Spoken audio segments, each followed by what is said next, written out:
What's up, Max? So I see Jeff Keaton chimed in on a Facebook post this weekend about you. No. He says, I don't know if he's unfriended me or if I've just never like gotten to be his Facebook. But one day you tagged me on one of his posts, like on comments or something. Oh, he wouldn't unfriend you. Yeah, I don't think he would unfriend me. So I guess he just never asked me to be a Facebook friend. And I generally don't ask people to be my Facebook friend. So I guess we just never crossed paths. We need to get a Max versus Keaton on her, I think. No, but the thing is, like, Keaton is just a troll. So you can't have a serious conversation with him. Like, like, it doesn't really matter. Like, even if he's, like, even partially right, he'll just say some shitty stuff for the sake of it. So, I mean, we could have fun. We could argue from, like, silly things like, I don't know. I can't think of anything right now, but I'm definitely not having a serious argument with him. He would be happy. Dakota Phend won this weekend. He decimated guys. But I think Keaton has something that I don't know what happened to him, but I think he has sold his soul to the corporate world in RC. I think that's what's going on. He's just a straight up TLR fun boy these days, and I don't think he even races. He just loves. He does. He does a lot of 10 scale. He does all 10 scale carpet. Oh, okay. Because he's up carpet. Yeah. Is he one of those guys? Wasn't he one of those guys who's like, nope? He likes racing carpet. Is. Always Okay. Carpet. Always like yeah. carpet. I imagine him as a guy who is like, I want real off-road racing. No. He would be like, he's not burning on those tires. Anyway, shout out to Jeff Keaton. He caused some issue. Jake. He actually had a good rant the other day though. But he still pissed some people off of that too. But that's what Keaton does. He's fucking Jeff Keaton. Like, I don't think he's ever said anything which made like over 50% of the hearers happy. Like anytime he says something, more than half of the people like, fuck you. That could be said about you too. That could be said about you too, and JQ. No, but the thing is, the thing is, like, me and JQ are most of the time like right. Okay. So like, even if you hate us, you kind of have to agree. But Keaton says like such silly shit that it's just funny most of the time. He does have some good input though. I did enjoy his rants. Yeah, his post was really good. It was about sponsorship. But anyway, that one Keaton. We have a good guest this weekend. All that good stuff. We got to talk about some silly season news. All that there. Let's drop that intro. Let's get cracking. And we're not going to be on too long this weekend. This week. It's Monday. Yeah, it's Monday. Mm-hmm.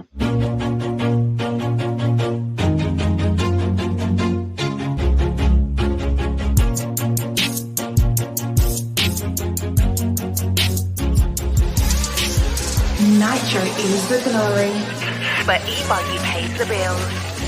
Welcome to the No Name RC Podcast. Get ready for some serious bench racing. But be warned, we speak our minds, express our thoughts, and sometimes things can get a little rowdy. Hate, and he just was influenced by the hate coming from the left, the hate coming from the right. And let's get back to more club racing and less of this money-grabbing book racing. It's hard not to be arrogant when you're always right. Yeah. See what I mean? That's exactly why people call you arrogant, Max. You may not agree with everything we say, but it's definitely worth a listen. And our pick, can you stop whatever you're doing? Join your host, Leslie the Great, with co-hosts and guests as they get together to chat RC. Hey, after that race that I watched this morning, I have to talk about it.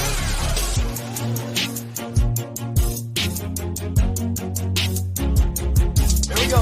$100 right here, $100 throw. Oh no! I like this.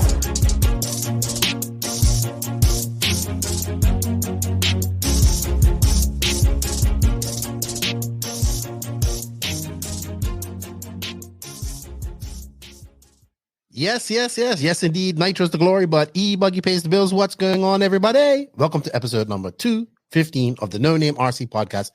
I'm your host, Keno White, a.k.a. Lefty the Great. Over to the left is the arrogant one who's already started a war with Jeff Keaton, but that's all right. No, I don't really give a shit what he says. I'm just having fun here. Yeah, I'm sure he is too. He loves the reaction. Yeah. So it's 7 p.m. for me. It's like 1 a.m. for you. I'm traveling to Florida tomorrow. We're recording this before I leave. basically, so yeah, we're going to have a quick podcast. We do have a guest this weekend. I'm going to tell you a little bit more about that in a second. But before I do that, I have to say thank you to all of our supporters around the world. Thank you for all the support. I think we're at our 4-year anniversary coming up soon here on the 18th in a couple more days or 4 more days. And coming up to the end of the year here. So thank you to everybody around the world that has been supporting us. It's been 4 great years. We want to keep it going. And yeah, we're looking forward to 2023. So shout out to the NNRC squad around the world. Also, shout out to the patrons and No Name RC Podcast YouTube members. You guys will get early release of this podcast. Thank you for the support. If you wish to become a patron or an NNRC YouTube member, you can. The links are in the written description of this podcast. Also, thank you to the awesome companies that choose to advertise with the No Name RC podcast. If you are an RC company or non-RC company and you like what we're doing here, you think this is a great platform to promote your business, shoot me an email. We got our new sponsor tiers up and our new one page. I'll send it out to you. We're looking for all types of companies to come and join us next year. We do have limited spots. We're not taking a bunch of people sponsors this year. So get them in quick. And yeah, we have some great tiers. We're offering it. We're going to go big in next year. We're going to have a lot of things going on. Hopefully do some more event coverage like we did this year. But yeah, check us out. But shout out to the awesome companies that do support us. They are invisiblespeed.net. I don't know who has won the competition yet. I haven't asked JQ. He's been super busy. I'll talk more about that. TZO 200 Tires was talking to Nick. Said they got a new tire coming out. TNR Fuel. Shout out to Chris and his family. Looking forward to the TNR A-Main Challenge. I would actually like to go to that race. We'll see what happens. Beach RC, shout out to Brent and Lucas and the guys there. I see Lucas is busy pumping out videos as well. Check them out. If you wish to support Beach RC, there's a link in the written description of this podcast. There's an affiliate link, helps us out. Mayako, see that they're going to be releasing kits soon. So like kits, like non-engraved kits and all that type of stuff. And of course, Mayako's name is being thrown all around in silly season right now. Techno RC, another name being thrown all over the place in silly season as well. Shout out to Techno RC. Lugs Racing Tires. Shout out to Bryce and Brad. Papa Willie's Traction Tonic. Hello, Scooter. We do have written, sorry, for these next couple of ones, we do have coupon codes. They're all in the written description. G-Spec RC Tuner. Shout out. What's up, G-Off? Some Padal USA. How you doing, Hefty? Clinic RC. Shout out Tony and Vicky. Racecraft USA. So the Racecraft USA boys were at AMS this weekend. They look like they had a lot of fun. RCGP. Shout out to David Isherwood and all the members of the RCGP crew. House of RC, congratulations once again to Connie Svensson on his new appointment as large-scale chairman or vice chairman. And shout out to David Ronnefalk, who's still kept trying to get his life back on track after losing his Facebook and getting hacked in his Instagram and all that stuff. But he is back on, and he's busy. I think he has a lot of carpet racing coming up. So that Tebow had a pretty decent weekend, finished 5th. He would still want to win, but had a good weekend. Shout out to him. Alexander Hagberg's in Malaysia. And, of course, Robert Batlle, who we're going to talk about, who finally made the announcement that he's leaving Mugen. And while we're at it, I also want to shout out to Ardent Imprints, who's doing all of our USA swag. Go check out Jason Bukal on Facebook or Instagram. He's not just doing RC stuff as well. If you have a company, you want to get some stuff printed up, check him out, man. He's doing embroidery, printing all in-house there in the Southeast. Let's get him some business. Also, if you want some NNRC swag, check him out. Also, we have NNRC swag now available in UK, Europe through RC Haus. The link for that will be in the written description as well. Shout out to Sean Gregson. He came and he approached me and is like, I want to do the NNRC swag in Europe and UK. So if you are there, hit him up. I think he has a website. You can pick everything. They have hats. I have a bunch of stuff going on. Check them out. If you are getting some NNRC swag, shoot a picture of it, tag us in it. We want to see it. We thank you for the support, and thank you to those awesome companies for their support. Remember, they have more than just NNRC swag. So, yeah, thank you. And remember, all links can be found in the written description of this podcast. And remember, everybody, showing these companies some love shows the podcast some love. And if you're a company interested, hit me up. We're gonna send you out some paperwork. All right, Max. So, real quick, our guest this week is. So last week, I didn't know if I was going to have Miko Widemar or Clayton Young. So I did record with Mr. Young. Great conversation with him. Just kind of getting to know him. And this is a guy I want to put my support behind in fixing Raw. He kind of calls it how he sees it. He's a straight shooter. He already told me his plan. He says it in the podcast. It's like, I'm not being, there's no nonsense. Either you're going to do what you're supposed to do or step down and let somebody else do it. So, looking really good, looking to be the guy that's needed to hopefully change Raw on as we have the Raw presidential elections and also other elections going on within Raw. So that was a great interview with Mr. Clayton Young. You guys check it out, and we'll have that up here shortly. So Max, they're very late. It's on the eve of me traveling. I need to pack as usual. And I leave out of here about 4:00 tomorrow afternoon. So this is my schedule so far. All right. So this is what I was up at 4:30 this morning, Max, buying my plane tickets finally for the South America tour with JQ. So we got that done at about 5 this morning. Was happy to, I was very happy that I have my ticket actually bought 9 days prior to me leaving, because I swore on I was not going to buy this ticket until the day I actually got back before I was about to leave. So now I'm actually going on a day before these guys and leaving a day after. So I go on, I literally go to Florida tomorrow. Florida Carpet Champs, can't wait. Come back home next Monday. I'm home for Tuesday. I got to wash clothes, do all that type of stuff, get a haircut, do all that there. And then I am on a plane. Where did Max go? I don't know. I don't know where Max went. He just shut down his computer and he went somewhere. Well, anyway, so for everybody that doesn't know, I will be then hopping on a plane and on the Wednesday, the 23rd, and flying to Peru, where I'll meet up with JQ. And I dropped off for some reason. I don't know what happened. All right. So I was just telling everybody that I come home next Monday, literally have 1 day home. And then Wednesday, I fly on to Peru, where I meet up with my buddy Sergio, spend the night at his place. And then on the Thursday, we pick up Robert and JQ. Now, the reason I left on the 23rd is just a battle flight. 5 hours, no connection, straight flight. It's a 3.5 hour drive from here where I have to go in the airport. And then coming back, I actually stay a day after because it's just a battle flight as well. Still have to do connection, but it's a lot easier through Panama. So 3 weeks with JQ and Robert in South America. With Robert, I'm sure I'll be fine. With JQ, it's just a matter of time before I hurt him. And I'm just going to do what Pecco does. Pecco just grips JQ in headlocks and throws him on the ground, throws him into bushes, and JQ he seems to enjoy it. So, yeah, definitely thinking physical harm will come to JQ very soon in this trip. So we have to get things straight, but looking forward to it. We're going to Peru, Brazil, and Santiago. Chile looks like it's going to be the biggest one. We got drivers coming from Argentina, maybe some guys from Peru coming as well. So it's looking, and it's a beautiful facility. So super excited. All right, Max. So we're going to talk a little bit about AMS today and some silly season stuff. Nothing too serious. We're not doing a full bore podcast. No questions, no nothing like that. We're just going to catch up because AMS, I would say, last big race of the year for the Americans and of the 8-scale season. I mean, we have Fall Brawl coming up in December. It will get some pro guys, but not too as many guys as this. So we had Alabama Manufacturer Shootout 13.0 this past weekend held in Coleman, Alabama. I've actually been to this race. I went when it was in June, and it was a little bit different. So they've had this race now in November or around this time for 2 years in a row, and the track definitely gets a lot different than what it does from when I was there. It gets dry, it gets dusty, gets a little more rough.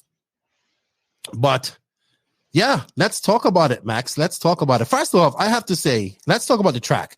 I really did like the track. Similar to last year. Bobby kind of put a lot of jumps. This track had a lot of jumps, different jumps. Yeah. I really like that section that came through the middle. And it was like skippy jumps. They were kind of like jumps that sent you fast and far, and then into that triple that sent you up. I really like the track. Like tight and technical. That's sort of the style Bobby's been going with this race for the recent years. So he did it last year, similar. I like it.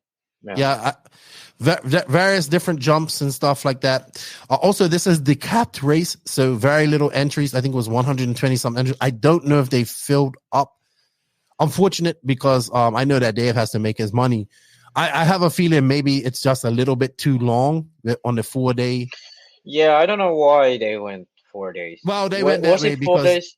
Yes, because when they were doing all the schedule and all that stuff, they like, you know, I believe Joseph helped them out with this, and I'm sure he went with he wanted the 4-day option. But I think for race time to get to fill this race up, they're probably gonna have to drop one of those days and figure out a way where people that can come late on Friday can get some practice. Yeah, I think you're able to do like kind of like RCGP, you know, you're able to do 3 days and get it done with. Like I think so too. I think, but the problem is that there's as many classes. That's the problem. There's also the amount of classes, so it's a little different from RCGP. Yeah, I think it would ease it up a bit if they drop like the sportsman intermediate. But they're not. That's not going to happen because people come and they want to do that, so that's not going to happen, and that's fine. But those guys want their piece of plastic. Well, I mean, the trophies are pretty nice. They look like so this year for AMS, he always has like they look like motocross placards. Yeah, so they look pretty cool. Okay, so let's talk about this race. Had all the top USA guys there besides Tessman, was the only person that didn't show up. Coverage was not that great at the beginning because it was just a still camera. You could see the whole track because it's not a very big track, but they did have moving cameras. I should bring up some of this here. I think had moving cameras. Okay. I think the mains were okay, but like anything else, they shot a GoPro or something on there with a fisheye. Well, I mean, they had pictures because I think what's his name? Jacob done all of this himself. So he's a busy man doing all of this on his own. So with that to be said, I was a little bit disappointed. Mind you, I was very busy this weekend, so I'm not going to lie. I did not get to go watch this live. I watched this today, actually, before I came on her. We're watching the Pro Nitro main, which was 45 minutes. Phend led this from start to finish. Oh my gosh. He just dominated this. Yeah. This is like his race, you know. Mm-hmm. So he dominated this. He won Truggy. Truggy was a little close. Him and Maifield had some battles. See, I really like that long jump. And then into that, it's just like a fast section of jumps. And you got a jump that sends you high. This little coming to the straight area was causing some people some problems. Ooh, look at that jump going on there. I like the track. I do like the track. Now that I'm looking at it again, I like this rhythm section, double, triple. Yeah, I think Bobby did better than last year. Last year it was like technical, but at some point it was just like really hard to do every lap. Like here it's like if you hit your lines perfectly, you can do the same thing every lap. You know, it's not that you have to get a bit lucky at times, you know. So I think this is a better layout for like racing and stuff. Maybe it's a bit high speed, so it's hard to get close. But yeah, I mean, I think this track was really nice. Good job by Bobby. I think so. We're watching the starter. I think Spencer Rifkin like broke right off the bat in this. Yeah, I don't know. He looks fast at times, but I don't know. Notes. So Tyler Jones actually. So I have to ask Lance again how the Super Bowl and all that stuff works. But I went to look at qualifying. Tyler Jones actually was in the C main and bumped up to this race. So good job on him. I think he had some bad luck in qualifying, it looked like. Yeah. And him, little bump, and hold on, I'm going to close this down a little bit, and then we'll stop sharing it. All right, so let's look at the results here. So I believe Tater, Tyler Jones, and Little Bump were the bump ups from this. Yeah, from B main. B main. But you know who else was in the B main? I can't remember. Drake? Cole Ogden. Oh, yeah, this is what you said. Well, yeah, they have the new front end on the car. I would have imagined it would have been good at this track, but clearly, Little Bump did it. So who else was in the main? Fuller, both Fullers. So let's both see who Fullers. So we had so Mason Fuller. We had Caden Fuller and Little Bump with it 3 HB guys. By the way, HB went to this race in force. You know what? Cole was on hot race, so that's why. Yes, but so was Brandon Rose. He was on hot race. Where did he finish? 7th. Okay. Yeah. I mean, don't get me wrong. I understand that you need J Concepts tires or Proline tires. Don't get me wrong. I understand. I don't even think Proline's good at like J Concepts on like Indo. Yes, I believe so. Let me check that. Let me fact check that. I probably wrong. I don't know. I mean, he should be on Proline. He's been on Proline, but I don't know. Maybe Proline was good this year. But usually, like the southern races, it's like if in these races, J Concept. Yeah, yeah, it's always J Concept. I'm just trying to figure out what Heckert's on real quick. I think it's on Proline, man. Yeah, but talking about Hecker, finishing third, like in front of who was it? Tebow and Jones, I guess. Yes. So that was good. That was really good. Well, he finished in front of. Oh, hold on. What did I do here? What is this? Pro. I think that's his first podium in Pro Nitro Buggy for the year. I believe so. Besides at RCGP, but yeah, well, maybe he's on a roll. Like RCGP, he looked fast. He looked. I think very overall, like obviously he's making a lot of dumb mistakes, but like if you overlook that sort of mistakes part, like he was super fast. When he got into the lead in the first main, he was super comfortable. And in the second main on Saturday, he just like, he went for it and got in the second and took the win. So yeah, I think he's found something maybe in his driving, in his program, because he's been looking really good recently. So I hope this keeps on. I like to see him do really well. I do too. Mason Fuller in fourth. Okay, he's been finishing top 5 all year, mostly third, highest placement second. I'm not too worried about Mason. I was supposed to talk to his dad a little bit today, but I actually took a nap. Mason was fourth, right? And then Tebow. Oh no, fifth. Jones. No, Jones was sixth. That was Truggy. Yeah, you're looking at Truggy. So we had Tebow fifth, Big Joe Bornhorst in sixth, Brandon Rose seventh, Caden Fuller eighth, Adam Drake ninth. Wow. Did Drake run 40 plus?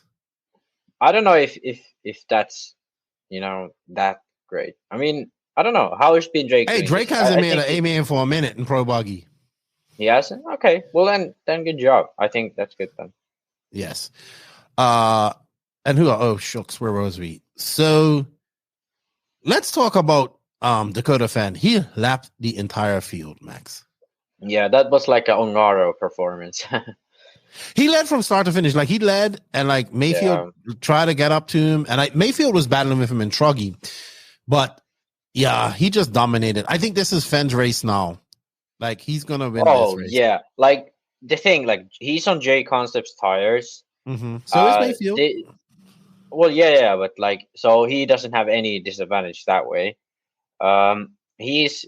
His car is like super aggressive, turns tight, short rear arms, wide pivot, then C-hub front end, positive offset, all that. That's like perfect for tracks like this, like you get the car rotating fast, you get out of the corners fast. Yeah. And so this is like perfect for him. And then it's like a 10 scale track pretty much, in terms of like how you have to drive it.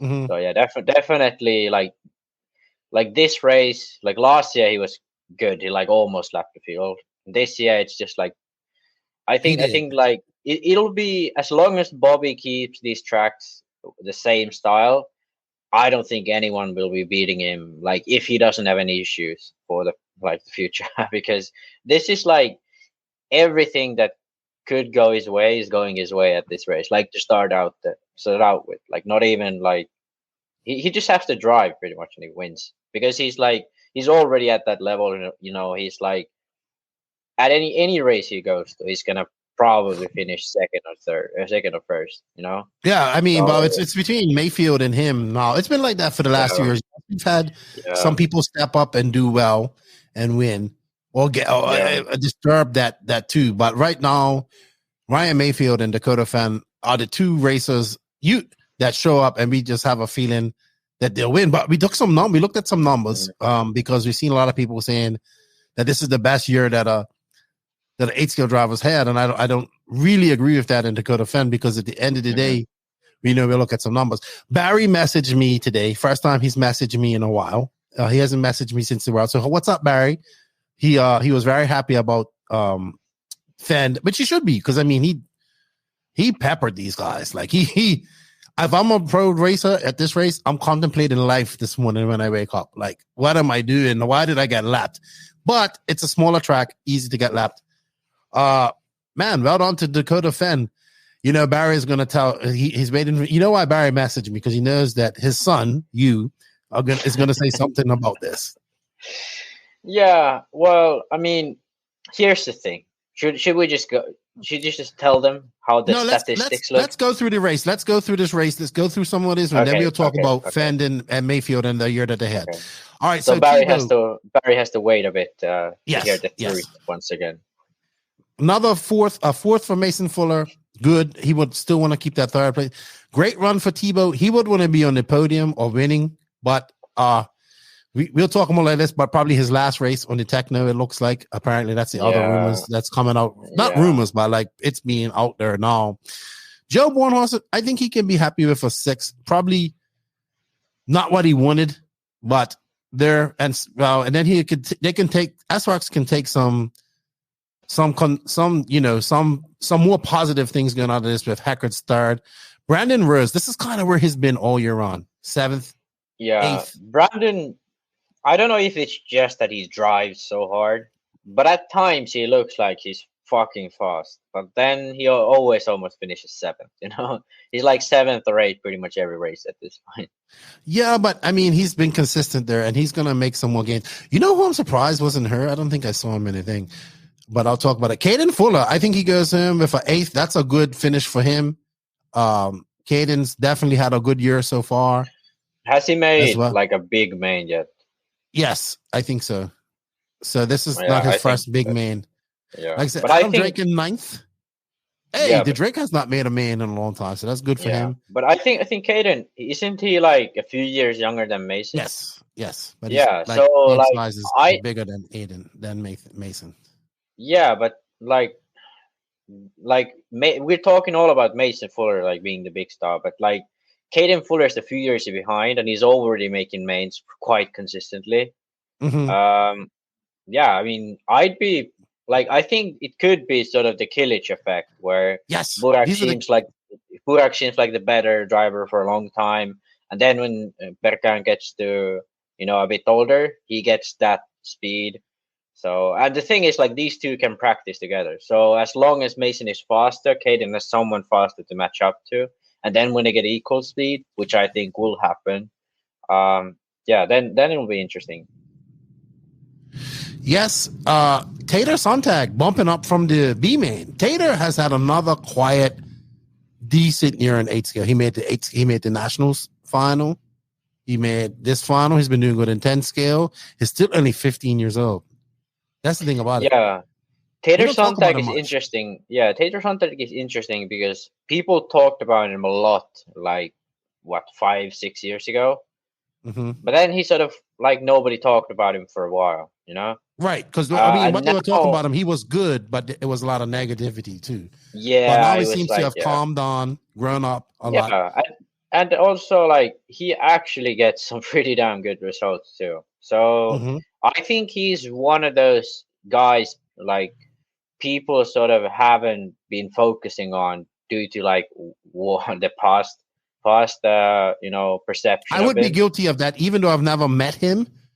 That kind of always stuck in the back of my brain. But then I've been watching him over this year, and he's been doing really well. And then I got to meet his dad finally, at Masters, and he's done really well. We can't take it from him for a young Max. You're on already, Max. You're only 29 minutes in, and you got the U-ones.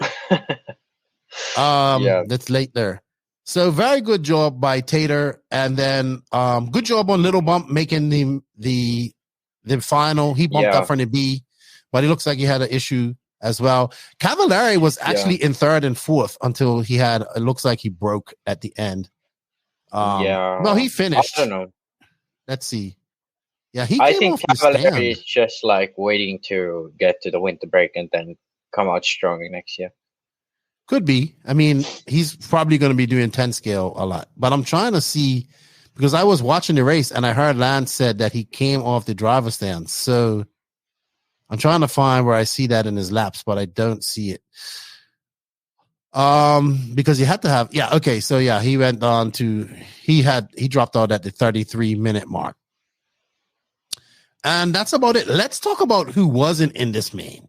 So B-main, Seth Van Dalen 4th, Tanner Denny 5th, Cole Ogden 6th, Jared Wiggins, Lee Setzer. I'm not going to say too much about that. Ryan Pavitas 9th, Aiden Horn, more or less. Ryan Lutz in the B main. What? Not bumping up. I thought he wasn't there. What's going on with him? Oh, maybe JKA though. Could be. Let's look at tires. Let's look at tires in the B main and the A main. So we had JC, Proline, JC, aka JC, Hot Race, JC. I think Tater. No, Tater's might be Proline, JC. Maybe. Wow. Yeah, I wonder why Tebow did so well with AK.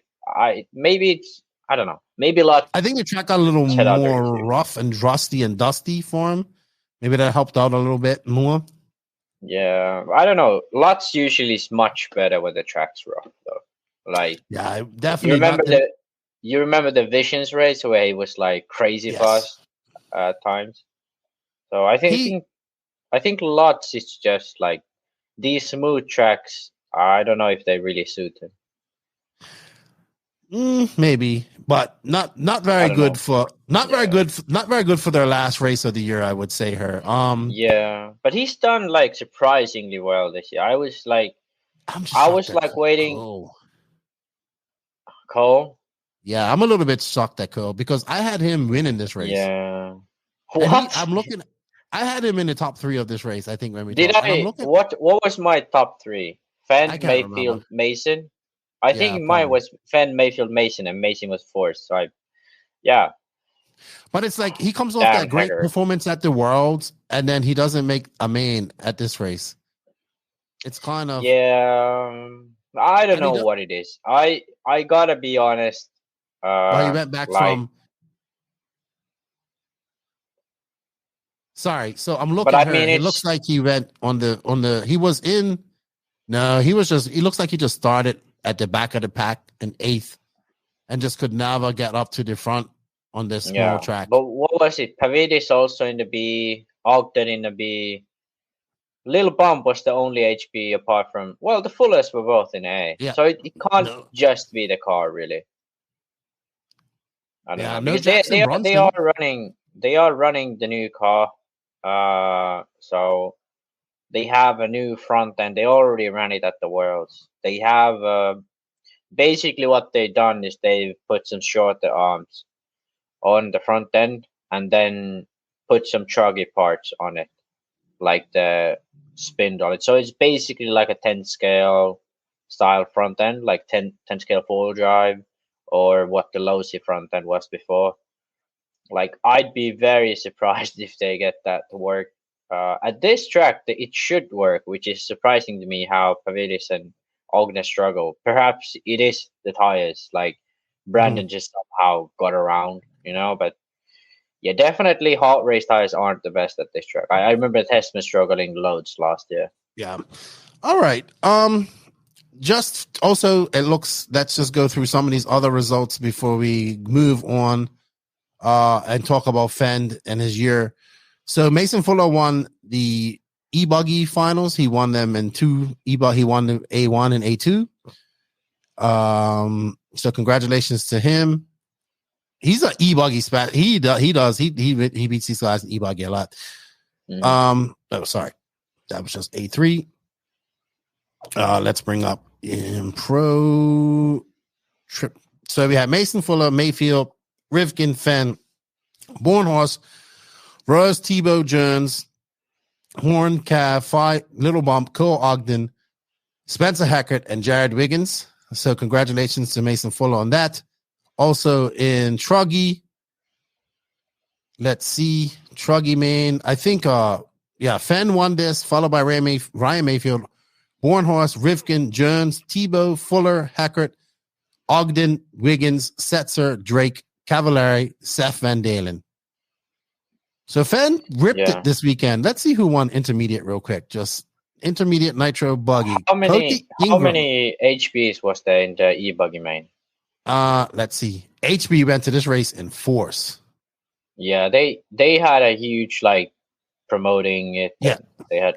So we had Fuller, Little Bump, Cole Ogden. Okay, so it was 3. So we had Mason Fuller. Yeah. No, Jackson Bronson at this race. Yeah, maybe he had done something else. I don't know. Well, he lives in Arizona now, I think. Yeah, maybe. Oh, yeah, I think he moved.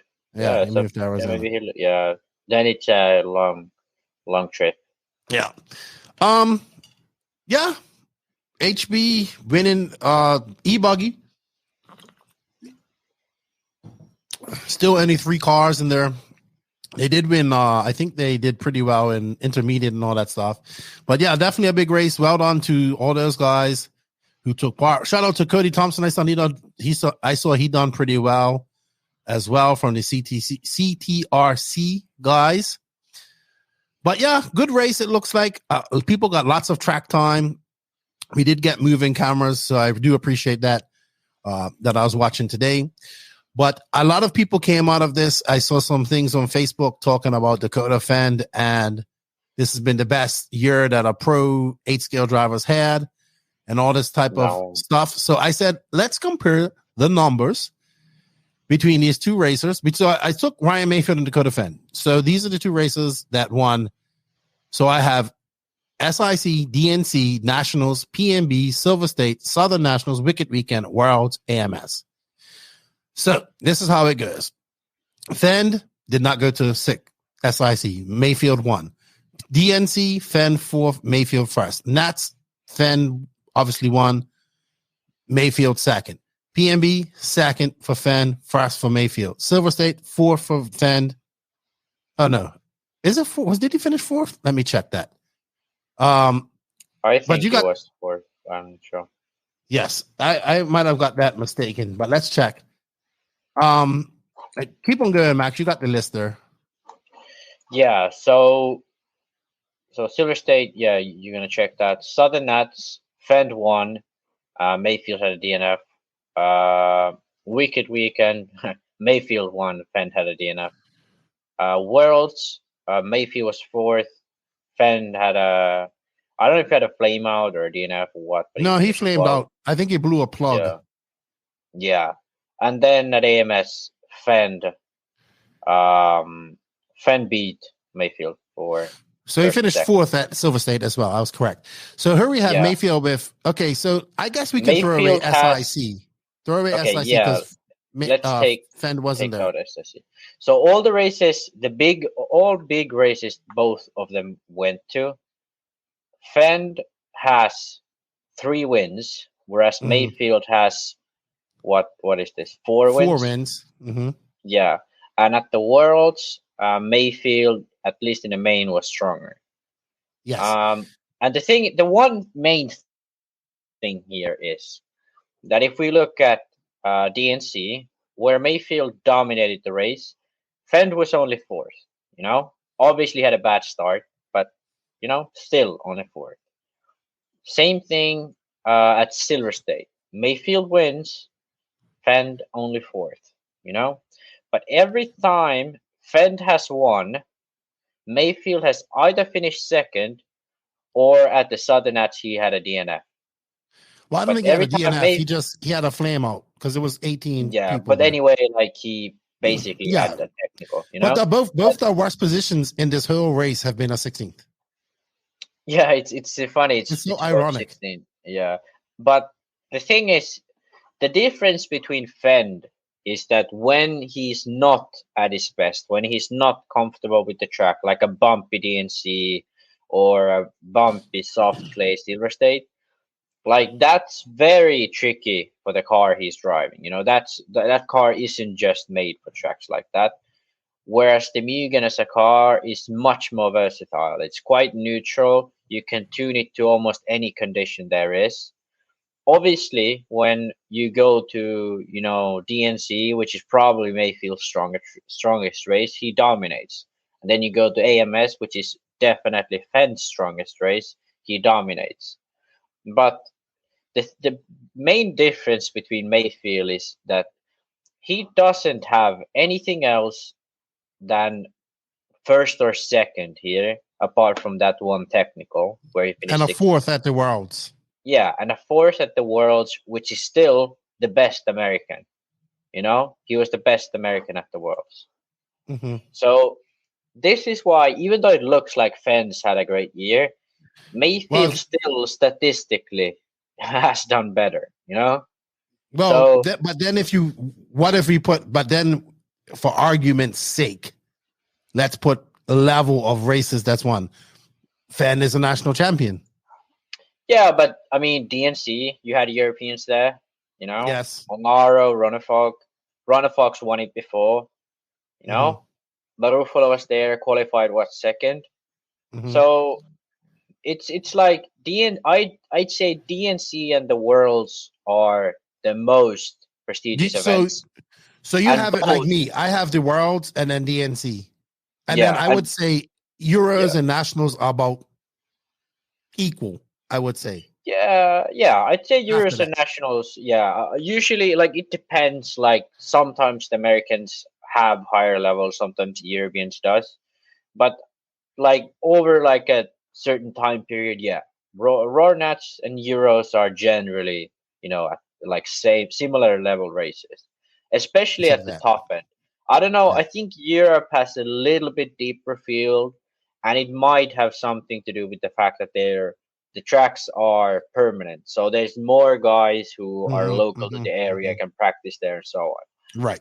But apart from that, I'd say the two most prestigious events, DNC and the Worlds, Mayfield beat Phend, Then, like, I'd say Nats is the second tier. And Phend won that. But it wasn't something like Phend just won it by a mile or anything. They battled for most of the main. Then I'd say the second most prestigious race, or the third tier of races, is PNB and Silver State. I think those two are the races which people value equal. most. Yeah, they're equal. And at both of those races, Mayfield beat Phend. Then Southern Nats, Wicked Weekend, and AMS. Those races generally have not all of the guys in. Like, Tesman wasn't here. Well, Wicked Weekend was a little. I mean, they had the main guys there. Let's be honest. They had the main guys. They had the main guys, and I'm not arguing. But I'm saying, like, if we had to put, a ranking to these races in terms of level and prestige, it kind of goes like that. And if you go down the list, the higher ranked event, it was Mayfield usually, one over Phend at least. So that's why, even though Phend has had an amazing year, the TLR, the new TLR platform, or the upgrades they brought to this year, have definitely been an improvement, because last year did he even make the main at Silver State?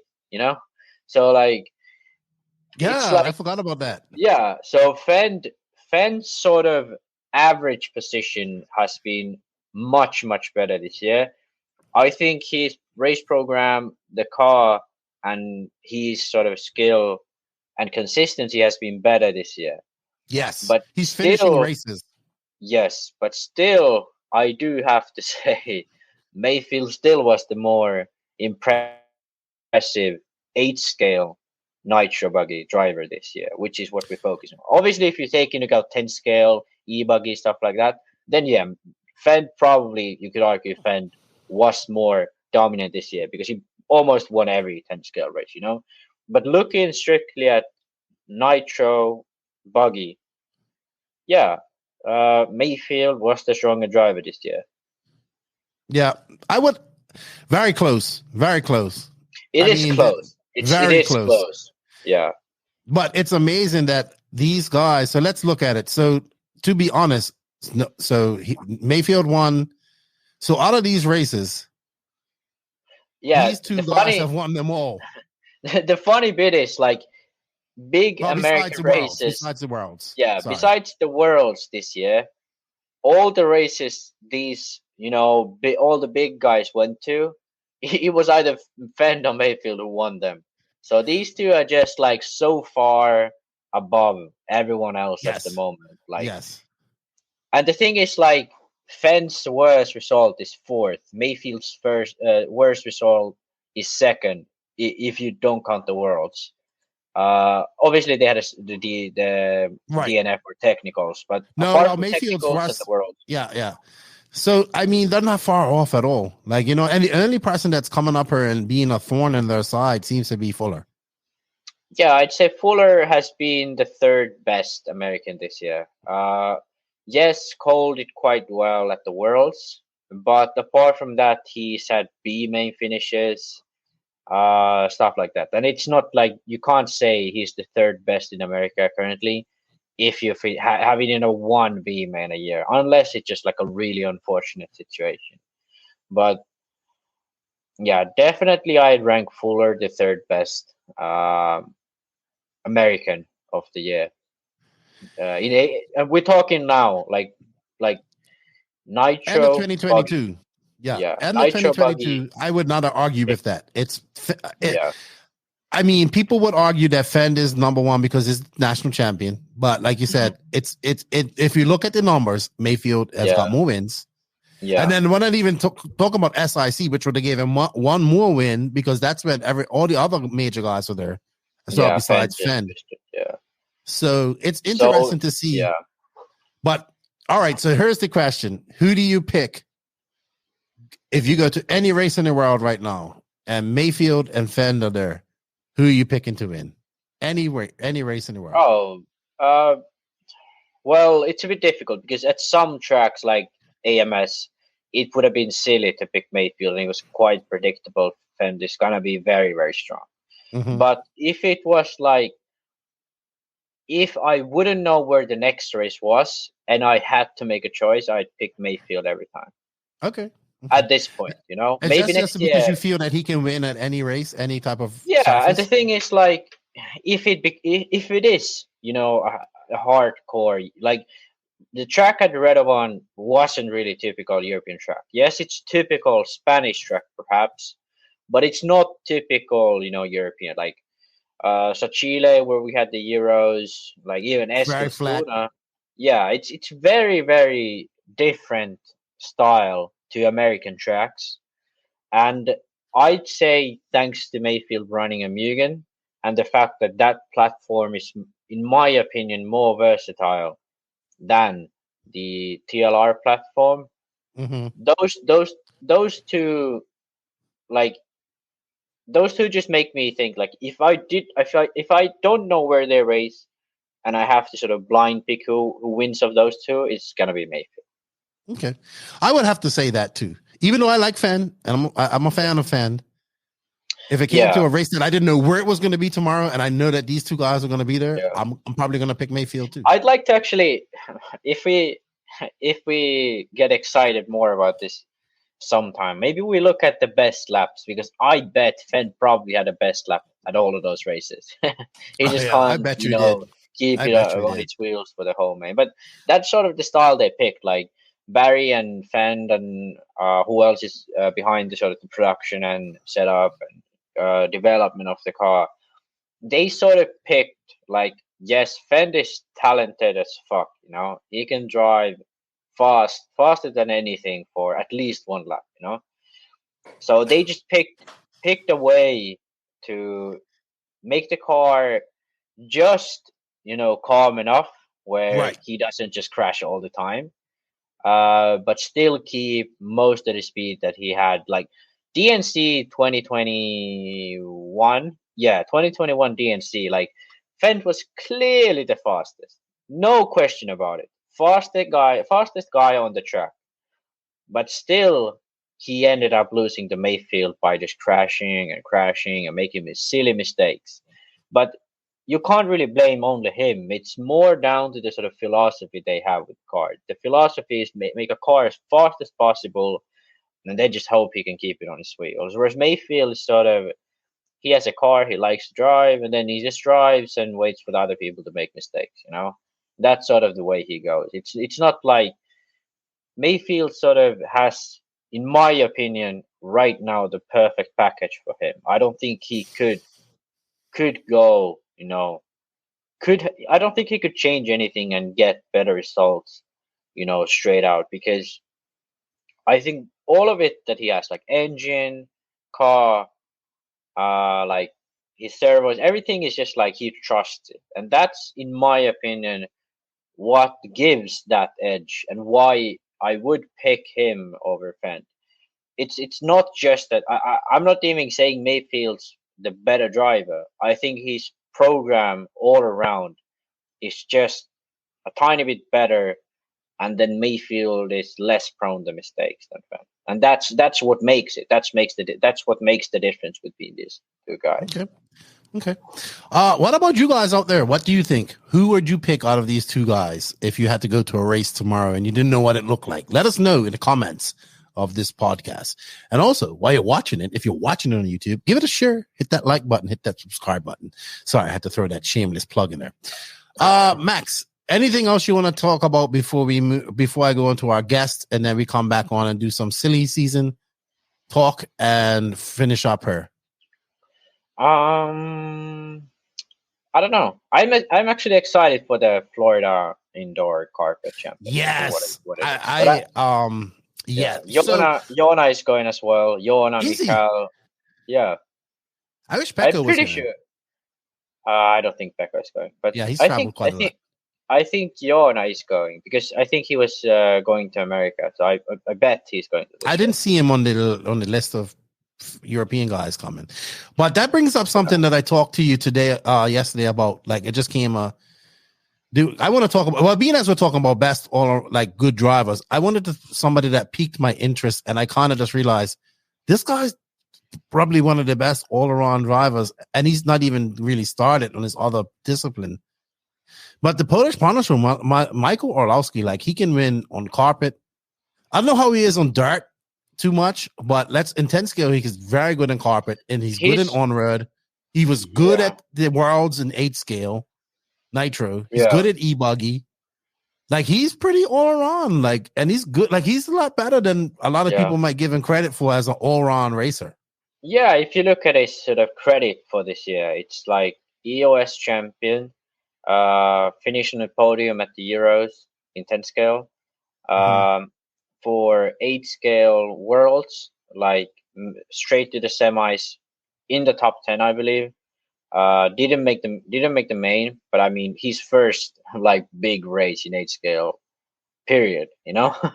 Top 3 at the e-buggy Euros, touring car Worlds, finishes in the, at least he made the aim, and I can't remember where he ended up finishing. Like, what else?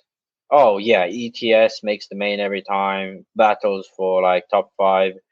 Beat Reinhard and Wilk and Hagberg at the race in Sweden. In the UK, he does really well. Usually wins pretty much all of the races against Tommy Hall and guys like this who are like the current top drivers on Astro, at least in Europe, and I bet in the world, because of Americans don't really run on Astro that much. So yeah, like, if you look at how much he actually races and how many classes he actually races, it's insane, how many good results he gets. Like, yes, I'd still say Coelho is better at that, European champion in Nitro, world champion, 2-time world champion in full drive, off-road, like 2-time world champion in on-road 10 scale. I think he's European champion in Nitro touring cars. Like, Yeah, his list is we know where he wasn't. crazy. He wasn't at the Worlds this past weekend, unfortunately, though, because he doesn't run Nitro anymore. Infinity guy won that. Who's that dude? So we had the Tadahiko Sahashi. He won the 2013. Was it? I don't know. 2013, I believe, was the year of 1/8 on road. Okay, so he's like okay. But he's like Adrian Bartine. Well, I mean, kind of, but I mean, he's still relatively young. He finished second, I believe, at 1/10 Nitro on Road Worlds. He's really, really good and being good for a long time in Nitro on Road classes. So right, but now he's joined. He's been with Infinity for a while, but it's a bit. I think COVID is still more of an issue for Asians, so that's why we really don't see them travel that much. But like, even if you look at the 10 scale on road electric worlds, like there were two Japanese drivers in the main, Sabu, and then can't remember the other guy's name. At least 2 drivers in the main from Japan, and Tadahiko Sahashi, winning the on-road worlds. Naoto, Hero. Where did Naoto finish? Naoto, I think he had some issues. Can't remember if it was like, I don't know if he made the podium. I watched the main, but can't remember where he finished now. But I haven't watched the main yet. But he joins the group with Adrian Bartine, who's won an 8 scale worlds and a 10 scale worlds now. Yeah. So, I think he's like, it's funny because there's a lot of talent in Japan, but people don't really see it that much. They don't race enough in the Western world to get seen, and it's a bit of a shame because I think people often underestimate the Japanese racing scene. Obviously in like Nitro, off-road, and like basically just all of off-road, they aren't that good as they are in on-road classes. They are really good. I understand what you mean. What you mean. All right, Max, I think that's it. I don't really have anything else to talk about race-wise. We're gonna go talk about some silly season news that popped off this afternoon while I was taking a nap on this Monday. Anything else to add before we go on? No, I think that's it. Let's talk about Robert Batlle. Okay, well, we gotta go to our. We're gonna talk about that. You're jumping ahead of this game here, Max. You're jumping ahead. No, I'm teasing the people. They're gonna hear that Robert Batlle is going to. Yeah, I mean, they could just read your lips. But our main interview is brought to you by Robert Batlle. See, look at me. You got me thinking of Robert, like gonna about to say, brought to you by Robert Batlle. Brought to you. Our main interview this week is brought to you by Techno RC, and it's an interview with the gentleman who's running for Raw President, Mr. Clayton Young. Techno RC. Techno RC is a premium manufacturer specializing in 8th and 10th scale high-performance off-road RC buggies and trucks. Visit www.technorc.com for a complete catalog of their products. Techno RC.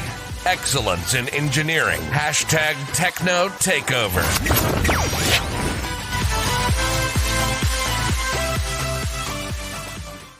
Joining me today in the virtual studio, we tried to do this yesterday, but he had technical issues.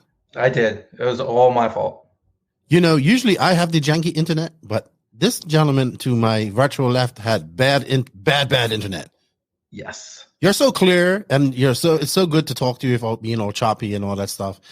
But welcome. I know a lot of people like wondering who this gentleman is, but he's Mr. Clayton Young. He is the Raw. Which region are you the representative of? I'm the assistant rep for Raw Region 2. Okay. And you are vying to be the Raw president, which the votes are open now I believe they open on the 1st of November and they close on the 31st of November? 30th, yes. 30th? Okay. So if you're a Raw member, get on there and vote. And he says we met in 2021 at the Nationals. I can't remember. It was 2020 at LCRC. I never went 2020 at LCRC, right? Yeah. Oh, was that 21? Yeah. Oh, yeah. Yeah. Yep. I don't recall that, but it was very dramatic. So so we had the rain out. Yes. There was lots of stuff going on. The fuel tank issue, but that never really got addressed. Yep. Yeah. Oh, good. So we can talk about that. You could talk about everything. Okay. I great. was competition director right up till that race. Okay. And I got so frustrated with things not changing that I resigned. And my life got busy. So. Okay. So all right. Before we get into that, let's tell people a little bit about who you are, because I think we're gonna have a great conversation here. You've been into RC for about 6 years now. How did you discover? Okay, can I go? You said you're a retired Marine. Yep. Thank you for your service. You're now working in the private sector. You found RC about 6 years ago. You've been racing a lot this year. You've been to a lot of races. My friend Hefty talks very highly of you. Has talked very highly of you on this podcast. He's hilarious. He's been on me to get you on her. Zach Donovan's been on me to get you on her. Kyle Chasen. A lot of people have been on me to get you on her. So this is my first time chatting to you. Welcome to the NNRC. And I think we're going to have a great chat getting to know each other here. So tell us a little bit about yourself, Clayton. How did you get involved in RC? And what led you to getting to RAW, becoming a RAW member or becoming involved in RAW? Right. So when I was a child in Northern California, some people on the street had pan cars and they were running them up and down the street. And so that kind of got me interested as a young kid, probably like 10, 12, 13. I was racing motocross until I dumped over too many times. Okay. And then I joined the Marine Corps right out of high school. And I've always had always wanted to do the sport. But being in the Marine Corps, I could afford something here or there, run for a few weeks, and then no more time to run or money to run kind of deal. So like I've been interested in it my whole life, but I raced seriously. I think like 6 to 8 years ago, I kind of got serious about it and spent time and talked to people like Paul Lemieux, because I was running an X-ray at the time. And he's like, if you want to get better, you have to travel. No matter how good you are at your local track, until you travel, you're not going to get any better. Mm-hmm. So I started traveling around to races, and because I came from the 180 area, you're racing against all the national champs every week. Like FJ will tell you, or Hefty will tell you, you go there to get your beat downs. But right, we're talking about on-road her up in Maryland, right? Yes. Yep. Right. He was talking about that. Yeah. Yep. And it makes you better. It's a bull ring of a track. It feels like it's like 10 feet by 10 feet, but I mean, it's probably like 80 by 30. Mm-hmm. And the biggest names on road, not all of them, but a lot of them are there. So you learn, and most people are helpful. They'll push you, they'll help you, and you just get better. Okay. So on-road was your first introduction into real racing then? Yes. Yeah. Okay. And you have done some off-road stuff as well. You're doing some this year. You're going to Florida Carpet Champs next weekend. Well, when this airs, you'll probably be there. But yeah, tell us about that. When did you get into the off-road side of things? When I moved to Coastal, all they had is off-road. Well, not all they have. The majority of Coastal here in the Virginia Beach area is off-road, and we have Brendan Schimmel. Mm-hmm. So we've got a good off-road guy that kind of lays the smack down. He's traveling so much. Yeah, he's traveling so much that we don't see him a lot. But when we do see him, we get a dose of reality. When we thought we were fast, we're half a second off a lap. Oh man, I got to see him at Mod, right? And I know Brandon and his dad, right? And when they were doing 8 scale real heavy, mm-hmm. He was so fast. Like, he was so good there. And he said he's moving up to Mod. So I really wish him all the best. He put in a lot of work over the last 2 years. A lot of work. Yeah. Even when he runs on road, I'll work on his stuff. He'll be faster than me driving. He just doesn't work on his stuff enough that I can end up winning, because his stuff will start falling apart and mine won't. But he can be amazing. So you're down in Coastal. It's a great facility, by the way. Looks like the Shimmels have done a really good job there. If they held was it this year they held the Nationals? No, last year. 2 years ago. Was it 2 years now? Yeah. Okay. Yeah. Onward Carpet Nationals, right? If I recall. Okay. Yeah, because last year was in Texas. So at the very least, it would have been the year before. I can't remember. It had to be 2020 then. Yeah, I think it was the COVID year. Just as things were getting crazy. Yeah. So I've heard so yeah, they're in the Virginia, Maryland area. There is you got adrenaline up in that. Well, adrenaline's a little bit down, a little bit or more. It's more north and towards the west. Right. So you come from it's not, I mean, it's a little further than you got the southeast down below. You got the northeast right up there where there's a lot of good guys. You got the southeast down below. So you're kind of in the middle of a very good area of decent RC. I mean, it's not too far to the north, like LCRC in those places, I would assume. Yeah, that's about 6 hour drive. Okay. That was a 9 hour drive for me from Charlotte. And because you're way out on the coast. So but you're in an area, in a hotbed of RC. I would say the East Coast is very strong in RC. Florida right now is probably banging really hard, in South Carolina with 8 scale, because that's what I focus on in the Carolinas. But do you do any nitro racing or all electric stuff? I tried the nationals at LCRC, and I brought my Losi to the guy who designed the Losi. And I told him it wouldn't steer. And he's like, I've never, ever heard anybody tell me there's not enough steering in one of my Losi. In a Losi. And then he started looking at it and he's like, oh, this is wrong. This is wrong. This is wrong. I had glued stuff that wasn't supposed to be glued. Oh, man. It's a challenge. It's a learning curve. Yeah, you don't want to come to a nationals never having built one of those things before by yourself, and then show up and think, oh, yeah, I can drive. Well, if the buggy doesn't work, you can't drive no matter how good you are. No, that's what as JQ says, let's unfuck your car first. That's what he always says to people. Is like, first, I will unfuck your car. And he always has to do a lot of that to people, like simple things. So it's definitely a learned process. All right. So 6 years, you've been 6 to 8 years, started on-road, dabbled in off-road. When did you get involved in ROAR, and what made you decide to do that? So ROAR had an opening for competition director, and because everybody hates ROAR, I would have liked to start a new sanctioning body, but that wasn't real. So the only way, and as a Marine, if you do something, you go all in. The only way to fix it is to go be part of it. Instead of complaining about it, go do something about it. Okay. So I became competition director. And when I joined, I told him, I said, look, there's like 3 things we have to fix, or I'm out. 2 years and I'm gone. I said, the first thing is we got to get membership right. If people can't register and become a member, then like, what are we doing? Okay. The website needed to get fixed, and the rules haven't been updated in a million years. Even if it's not changing them, at least stop making links to everything in their brother so nobody can find anything. And then when we change stuff at a NATS, you don't put it in the rule book, you just talk about it. And then you go to the next NATS and you can't remember what happened at the last NATS. And it's just so confusing. So the president had me rewrite the national guidelines for racing, because that's what the competition director's job is. So I rewrote those the first couple months, got those approved and posted. And I'm thinking, all right, we're making change. So I'm like, all right, now the rule book. And it was like, oh, well, I'm like, remember what I said. So he's like, okay, go ahead, get it reorganized. I got it reorganized, added all the rules that were links.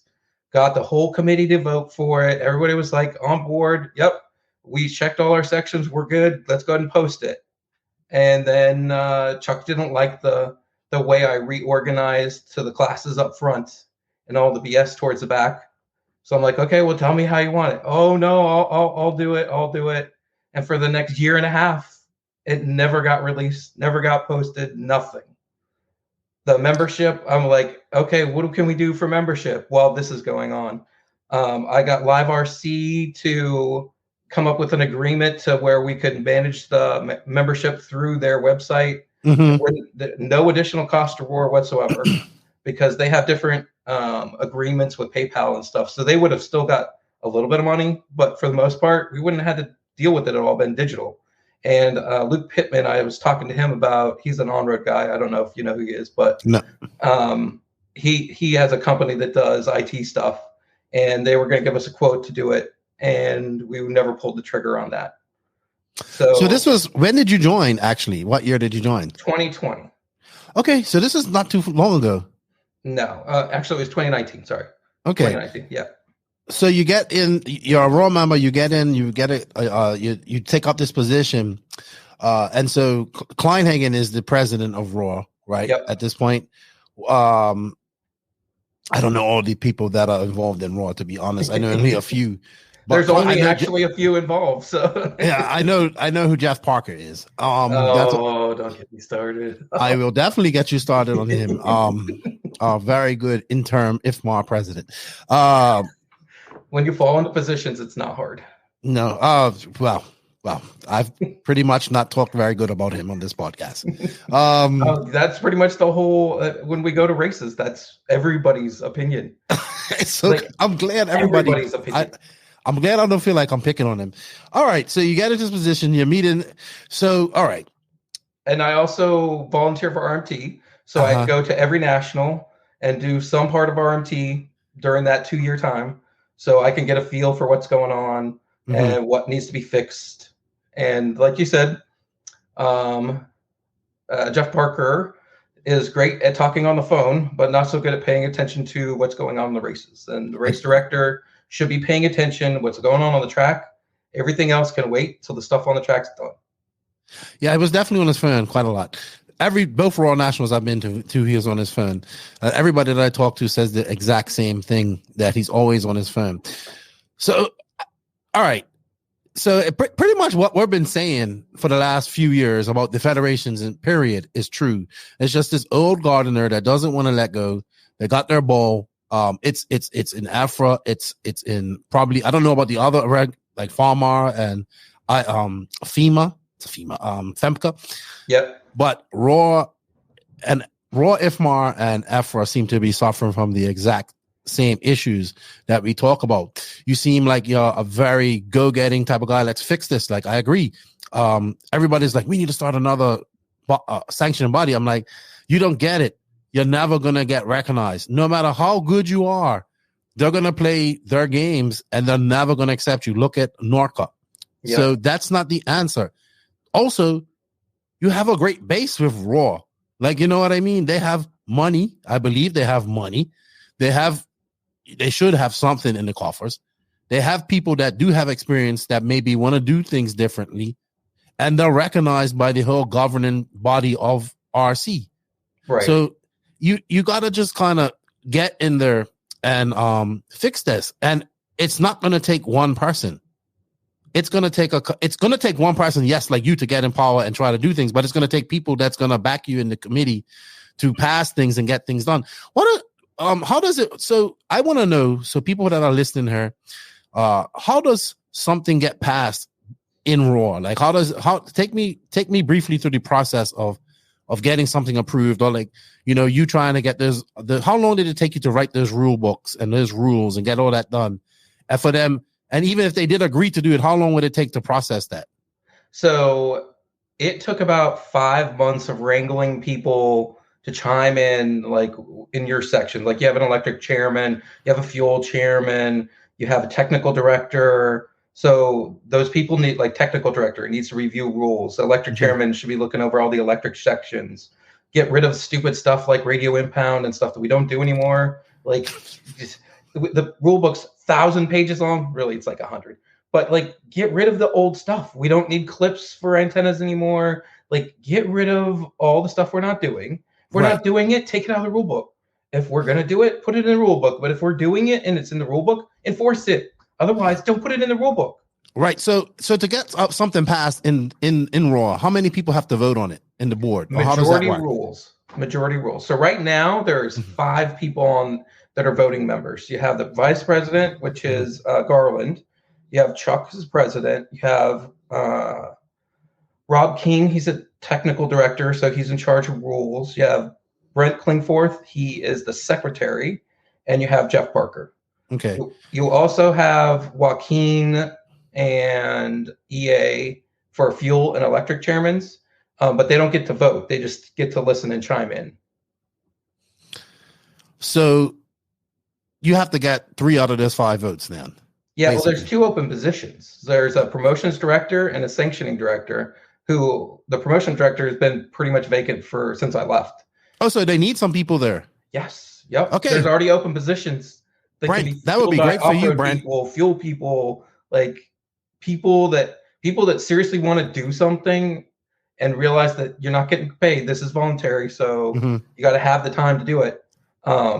There's going to be openings. Okay. And promotions is huge to me. Like that's like the one position you shouldn't be empty on is promotions. Like, how are you getting people to know what's going on if you're not promoting anything? That would explain why Raw is non-existent. Yes. That would explain. And it shouldn't be just about Raw promoting. It's about promoting the sport. Whether it's Raw or not, it doesn't matter. Put it We're out not doing there. that as an industry great enough, in my opinion. Absolutely. As an industry, we're not doing a damn good job at all, in my opinion. All right. So 5 of those guys have to vote. 3 of those guys have to vote to get that right now. There's positions opening. So say I'm a regular guy. I'm paying my Raw membership. I want to be involved more. How do I do that? So right now, there's elections for regional directors.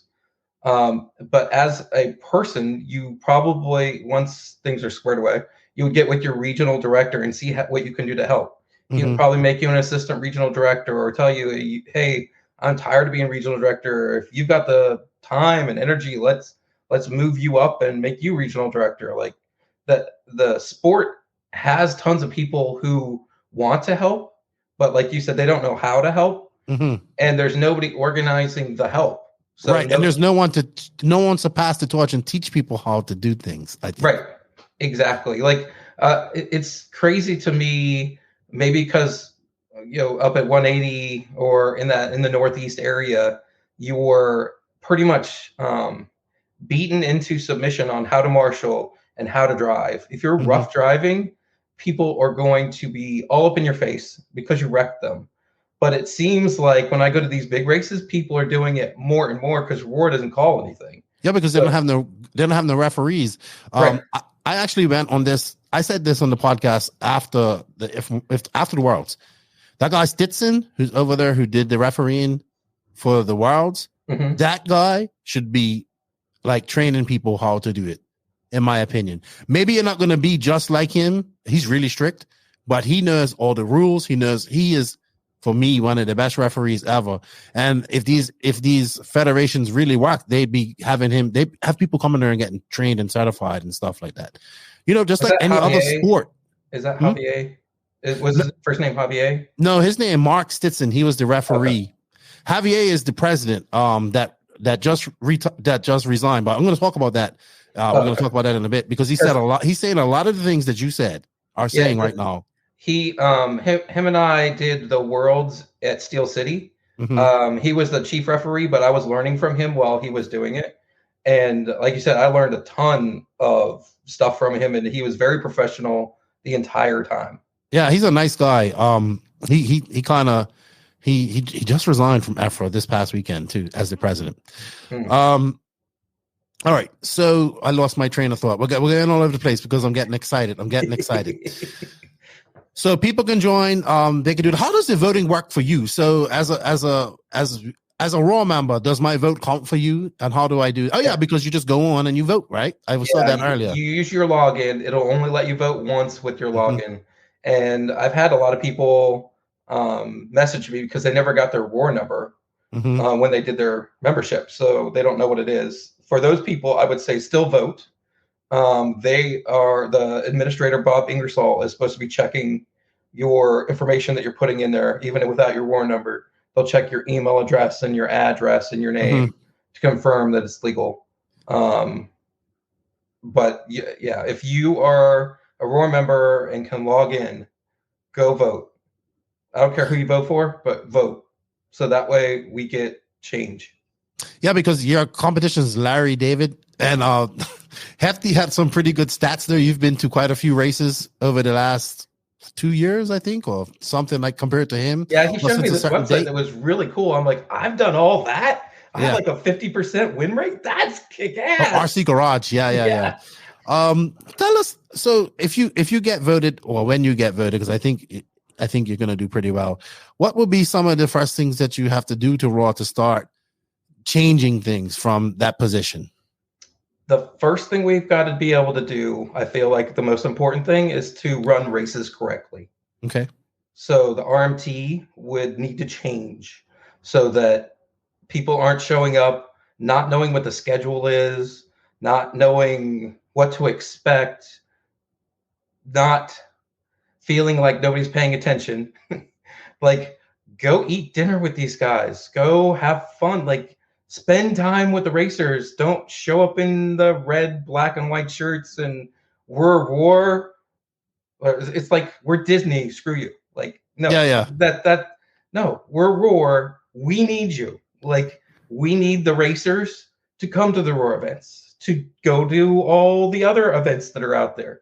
We need to promote the sport as a sport, not as, hey, we're Roar, we're the sanctioning body, we're untouchable.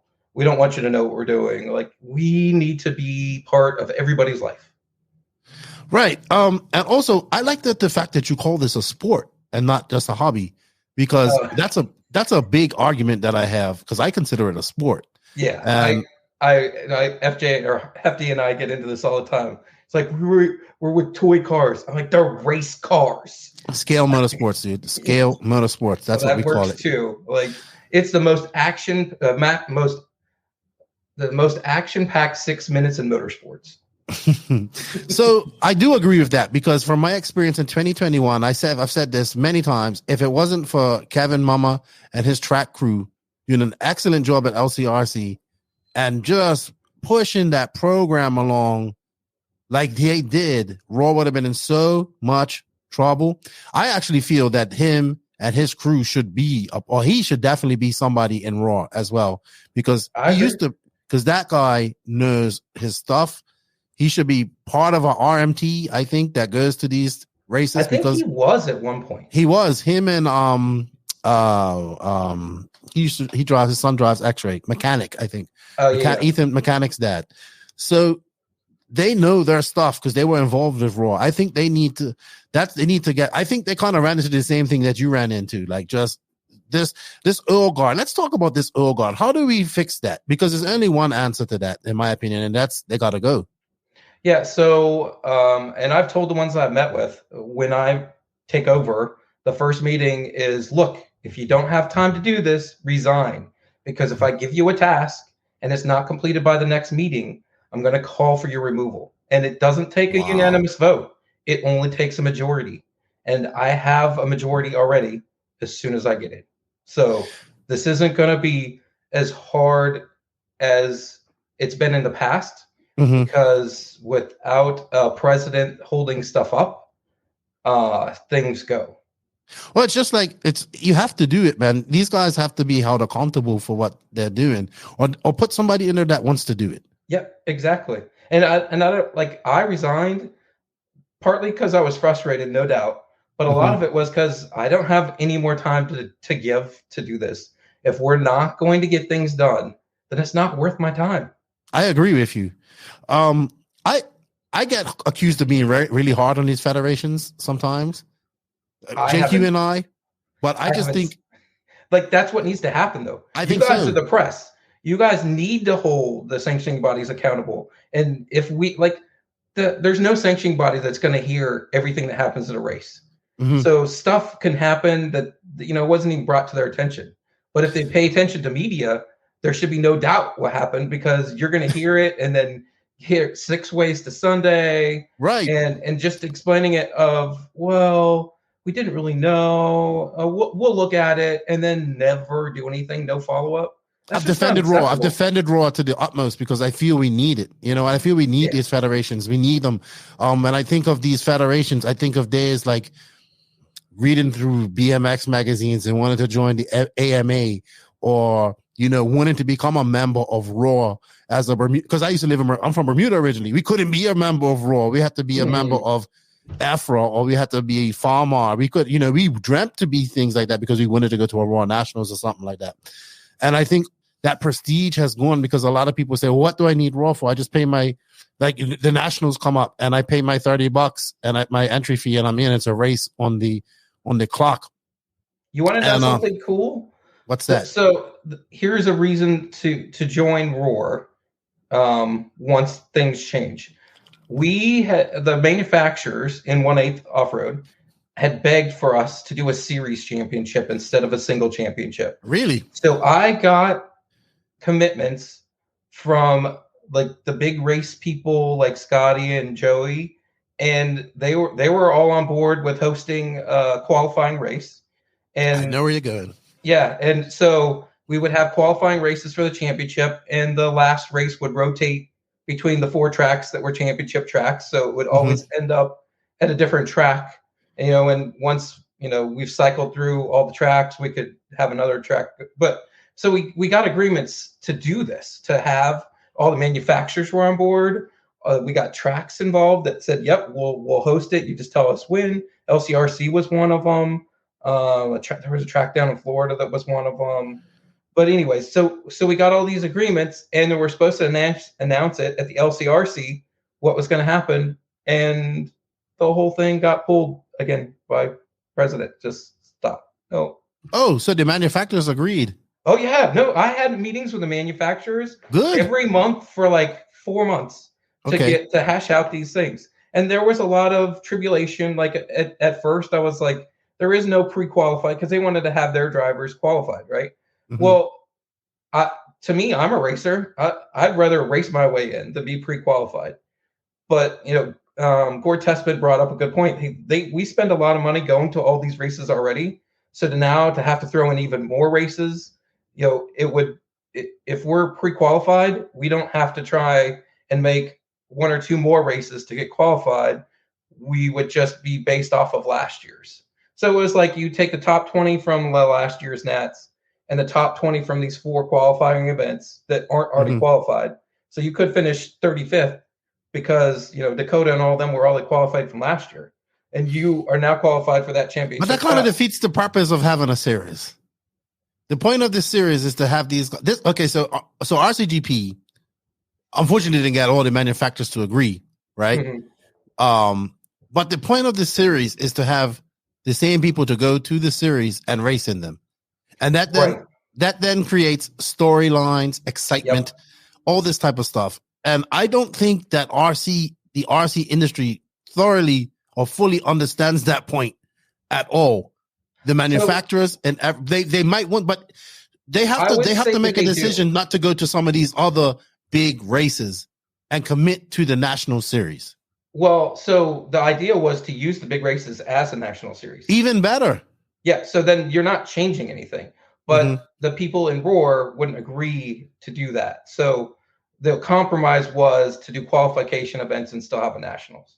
But the original thought was to do, like you just said, was to have like AMS and all those big races that are nitro races. Those were going to be the series because they're already going to them. And those hosts said, sure, we'll run a Roar, you have to be a Roar member. This is the championship series. Like they would have a class just for them. They were all on board. Oh, really? See, that was. I didn't get to talk to every one of them, but everyone that I did talk to was cool with it. See, man, it's the only way to fix this is just, they gotta go. They gotta go. Yeah. I'm sorry. I'm not even gonna like dress that up. They gotta go. You gotta get people in there that are thinking like you. I know there's some good people in there that want to process things and progress things too. I think they gotta go, man. I'm sorry. I have not, and I think something as good as that gets pulled last minute. So no, like that. We, as much as I would want people to do that for RCGP, we was talking about this the other day, but we just want the industry to get behind something, like for everybody to get behind something, and that would have been something to get behind. Don't go to every single race Like they have a national series in England. It's like 5 races long. Like you bet your boots that Elliot Boots goes to as many as he can because he has to keep his worlds. Like that's a big thing. It makes it prestigious. When you talk to a young guy in England, when I was over there this year, he doesn't say, I want to be a pro driver. He says, my goal is to make an A final at one of the nationals.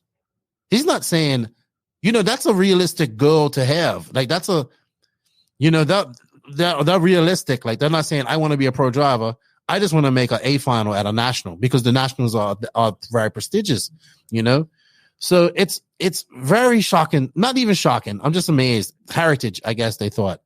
Raw, I think Raw needs to figure out a way to start working with these races. Absolutely.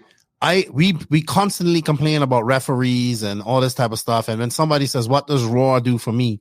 Well, I came up with an idea once on the podcast. It's like, hey, maybe Raw can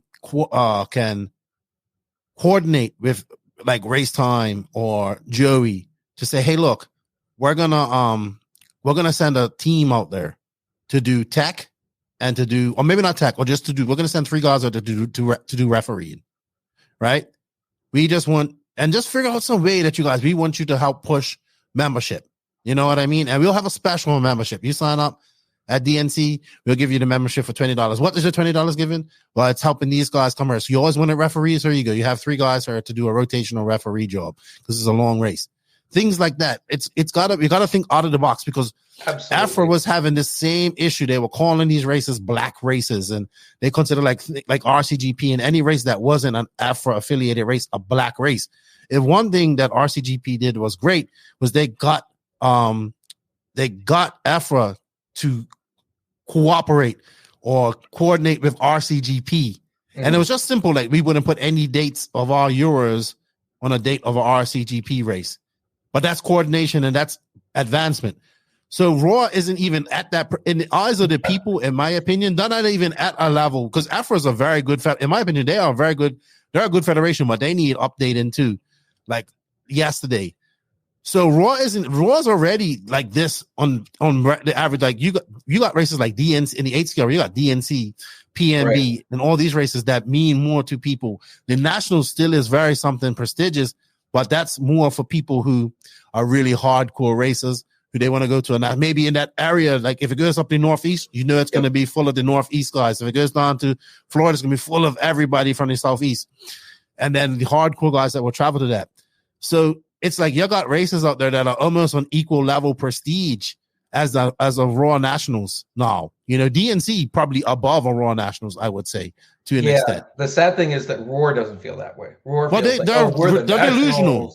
And like everybody only worries about a national, but it's not true anymore. Like back in the 70s, maybe that was true, but we're out of that era. We're freaking 2020 now. Let's wake up. Yeah, I mean, man, it isn't. I mean, don't get me wrong. The Nationals is still very prestigious, but DNC is probably considered the second prestigious race in the world in the 8 scale world.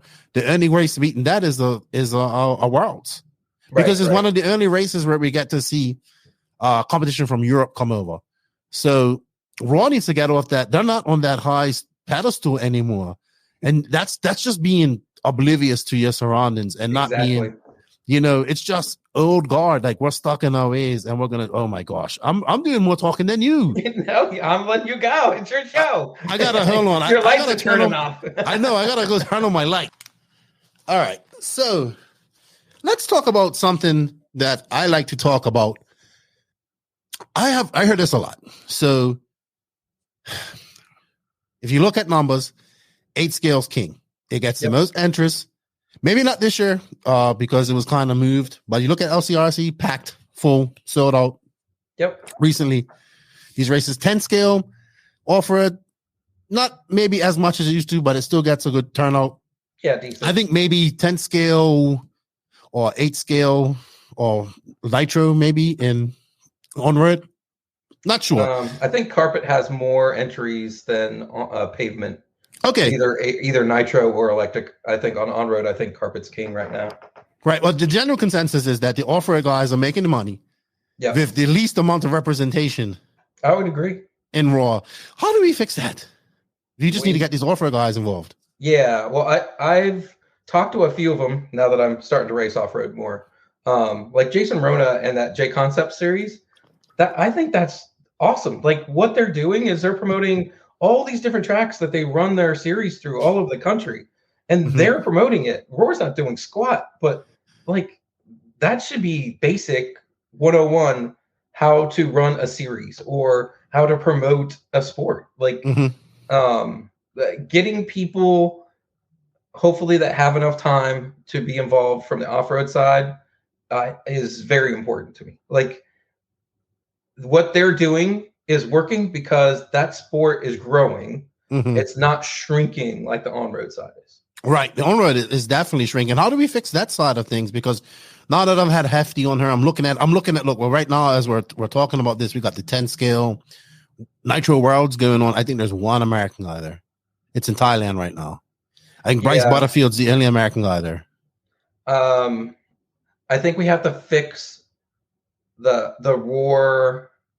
Like we've got to promote the sport. The roar has got to promote everything. And then once everything is run well and things are going well, I think that it'll start picking back up. Like, okay. Because it's actually entertaining to watch an on-road race where stuff is close. Like if you watch one of our stock carpet races and everybody's in a train and like you're down to the last couple minutes, everybody's still in the in contention. That's entertaining a lot. And a lot of the lower level off-road stuff, you'll have a couple guys run away and hopefully something happens because it's off-road kind of deal. But I think the close racing and on-road is a seller, but because people have more fun jumping, I think like I was always told that it was, I don't want to do on-road because it's the motor of the week and battery of the week and all this stuff. Like I've run the same motor at Nationals for 2 years now. Like it's still got all the Roar stickers on it from every time it's been sealed. Well, yeah, people go extreme. People go extreme in that there.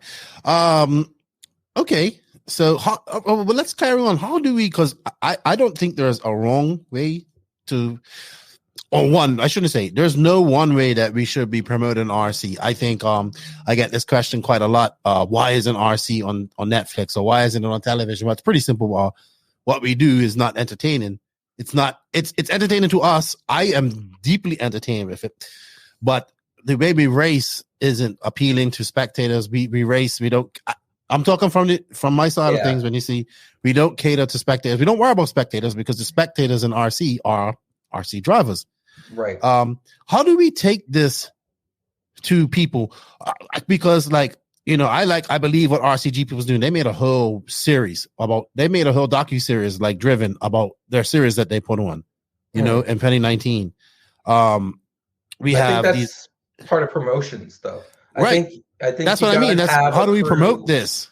I think a crew, even with our crappy format, I think if you put something together, you can still take the entertaining parts of it. And so you use your qualifiers or your seeding and you make that the pre-show before your main events. And then you do your main events. I think you can still put it together, produce it in a way that's entertaining. But in the long run, we need to, like you said, get more entertaining. And even my on-road guys, we would like to do more racing than qualifying. And right now it's like you qualify for 3 days and then you have a couple races and you're done. You're like, so I'm qualifying forever and ever and ever. And we need to do more racing. They've been over in Thailand for 10 days now. Oh my goodness. Yeah. So, but I mean, besides that, I think we should probably look at, so I see things like we need to promote the racing side of RC. One of my friends said the bashing. This is what my buddy says. He says the hobby side of RC is doing great. The sports side, which is the racing side of RC, needs to get to the public. It needs to get to the world. I think the federations should be along with the manufacturers and the media and everybody and the professional drivers of this and tracks. But I think the federations should be the tip of the spear going into this because these are the federations. How do we, besides just doing some of our big races, should we be doing more racing in public areas, maybe doing a race alongside some full scale events, or even you see over in England, they did the They have the Milton Keys GP, which is a carpet off-road race that they do inside a mall. So it has spectators coming through, because as I travel around the world, because I traveled a lot this year, I think this is coming up on I got 2 trips left this year, and these will make it 10 trips this year that I've traveled, 3 of them to Europe. So as I travel and people, see, and I sit off and I'm talking to be like, what do you do? And I'm like, well, this is what I'm doing. And then I have to bring out my phone and show them, because people just don't know that we actually race these vehicles.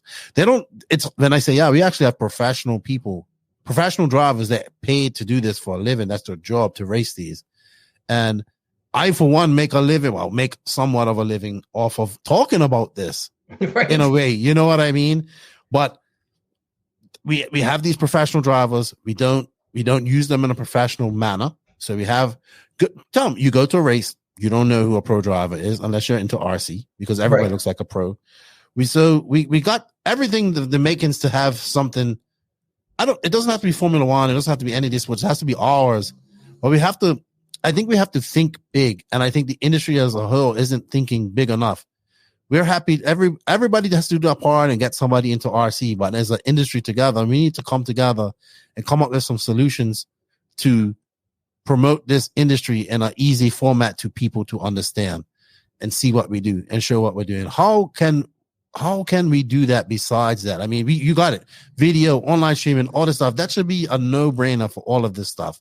I'm glad that now, like, most of the Royal Nationals are live streamed, but it has to be entertaining as well, not just set up for racers. How do we fix that? Maybe some more. Maybe we need to bring in a public relations team to help out and figure out how we promote this to people. I don't know, but I think we should be looking at all options to do this and look at. There's no one way to do it. We have to all do it somehow. I feel like we got to try things and figure out what's going to work instead of saying, "Oh, well, that's a dumb idea. That's a dumb idea." The best things in the world came from dumb ideas. So somebody thinking, "Oh, that'll never work," and then somebody tried it and they were like, "Wow, why did we not do this sooner? Like, we've talked about it for 10 years and we never even tried it." Yeah, we got to have some balls and just go out there and do it. Yep. But we just can't do that with the ball and chain that's around our ankles, because so it's just a very difficult thing. And I think if we get some new blood and we get some forward momentum in these federations, I always say this: if we fix Raw, we then can start fixing IFMAR can be fixed, because Raw. I think a lot of good people get fed up and they leave. Mm-hmm. Right. And so the good people aren't the ones staying. You're stuck with the people who are using it because I'm part of the Roar Executive Committee. I'm very important. No, nobody even knows who that is. Like, nobody knows who you are. Like, that's even worse than being a good driver. A good driver, some people know who you are. If you're on the Roar Executive Committee, nobody knows who you are. Like, you could go to the race and they'd be like, "You're who?" Oh, so what is the Executive Committee? What is that doing? Yeah, there definitely has to be some more transparency, I think, and people need to understand what's going on. They need to, like, I think you guys need to look at what AFRA's been doing. They actually got together with Control, which is who did they work with, like, so it's Matt McCallum and James Pryor. They do the live stream for a lot of the Euro events along with Nick Damon, but they're like a media team, and they've been developing AFRA's new media thing that they've been doing for a couple of years that Javier started. So I think that's where Raw needs to look at investing some money into that too, in promotions. Like, get a media and team in there to help you with that, like social media and all that stuff. And because you can't do it all on your own. Is with those guys' names you were just saying, Matt McCallum and they're from Control, CTRL. So they have been involved with RC Racing TV. So the RC TV. Yeah, the guys who did the World Championships in Spain.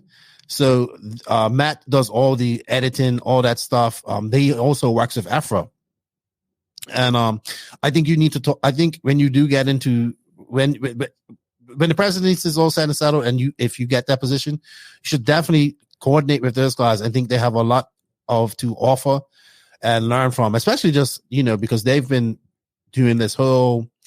It's a whole program. If you go to AFRA's Facebook and check it out, you'll see what they've been doing. There's a lot of video. They just dropped a video now today saying RC is cool.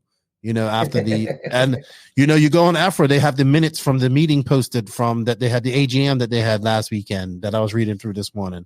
So there's a lot of, even though a lot of the Europeans complain about Afro, it's really in a lot better state than Raw is at this point. So there's lots of things you can do. I think you can get professionals in there to handle that promotion, just help with that promotional side of things. And because my thing is, I think RC racing's cool. I think we need to get more young people into it because I think it's a great father-son, mentor, father-daughter, mother-daughter, mentor, young person type of hobby/sport. I like to say hobby/sport at that point that these young kids can get into, but we have to keep them here, and we have so much competition. Like, you know what I mean? When I was younger, it was like I wanted an RC car because it was cool and it was fun. I didn't have Nintendos and all that stuff when I was young. So we have that games on your phone when you were young. Yeah, I mean, we have some. Look at esports. Like if we could get 1% of the people that play esports into RC racing, like our hobby would boom. Our sport would boom. So, and people have to be realistic about the size of our sport. Like, as what in racing, we feel that it's so big, but it's really a niche thing. And it's filled with other niches within it, Right. So I just think, I was actually talking to a manufacturer about that. Like, he's like, yeah, we need to bring a PR team in and do this and reach out to the kids and families and stuff like that. So that's something I like to see Raw take some look at doing it. You know what I mean? Just, it adds a little bit of professionalism to it. And, people can see, because people that are going to say, why do I need to vote for Raw? I need to do this. This is going to say the same old thing they would say. Raw doesn't do anything but me. They just give me insurance, or this doesn't work, or something like that. But it should be something that people should be proud to be a part of. Like, You know what I mean? And the federation should be leading the charge with growing this industry, growing this sport, and being proactive and doing things differently and keeping up with the times. Like, you got to leave the past in the past. We have to go forward, That was one of the frustrating things when I came on the committee, was all these old grievances. Sorry, my cat's running behind me. I see you got two of them. Yeah. Like, they have all this bad blood with all these different people, but they're all key players in the industry. And if you continue to say, oh, well, 15 years ago, this happened. Yeah, that was 15 years ago. People have had children that have gone to college by now. Come on. Yeah, they got to get over it. The old guys got to go, man. Yeah. And who would you if you was to? So, how many positions are now vacant there in There's total? Two right now: promotion director and sanctioning director. All right, but there's lots of regional reps that need to be filled, right? They're totally vacant. Yep. What would a regional? So, a lot of people like to say this too, and I'm one of them too. And I know it all comes down to competing with other races. Okay. Maybe regional races to qualify. Okay, say we don't ever go to a series. Regional races to qualify for nationals. Is that something that Raw can enforce? So sure, Raw could do whatever they want, technically. But right now, there's only a few regions that even hold any kind of regionals. Mm-hmm. Like, there's 12 regions, and maybe 3 hold a regional of any kind during the year. Maybe they have to work with existing race in that region. Yeah, so they could do that. Like, I figure like we need to be able to run races. So we got to crawl before we run. Okay. And, the first thing would be able to do the large events well. And what would you need from the RMT then? What are you looking for more from the RMT, and how many people would that take? I don't know that it takes a lot more people. It just takes the right people. Okay. So you got to have your race director who's paying attention to everything going on. Mm-hmm. And right now, when a track hosts, they're responsible to give 2 people to Roar, and then Roar brings in the team of the rest to do whatever. In the future, I could see it where, like you're saying, they kind of come in, call the balls and strikes, and the track makes more of the money than the little pittance that they get now. Mm-hmm. Right now, we waste more money running a race than we take in on probably 4 of the 6 nationals. So between paying for people to fly around the country, shipping stuff here or there. From what I recall, we were losing money on 4 of the 6 nationals every year. Well, that would be too because of low entries too. Like the e-buggy nats, like it's unfortunately it's just still not catching on. Like, you know, it could be, but I think a lot of it too is like just not proper planning. Like we would wait until 2-3 weeks before the race to then work a plane ticket out. But if you did it 2 or 3 months before a race, you save $1,000 on 5 people's tickets. So they just need revamping everywhere. Like they need someone to just take charge and just be like, all right, we know that this race is going to be this 6 months from now. We're sending this person, this person, this person. There's buy a ticket now. Yes. Yep. And I have somebody who is interested in running the race, who has run money big races and would like.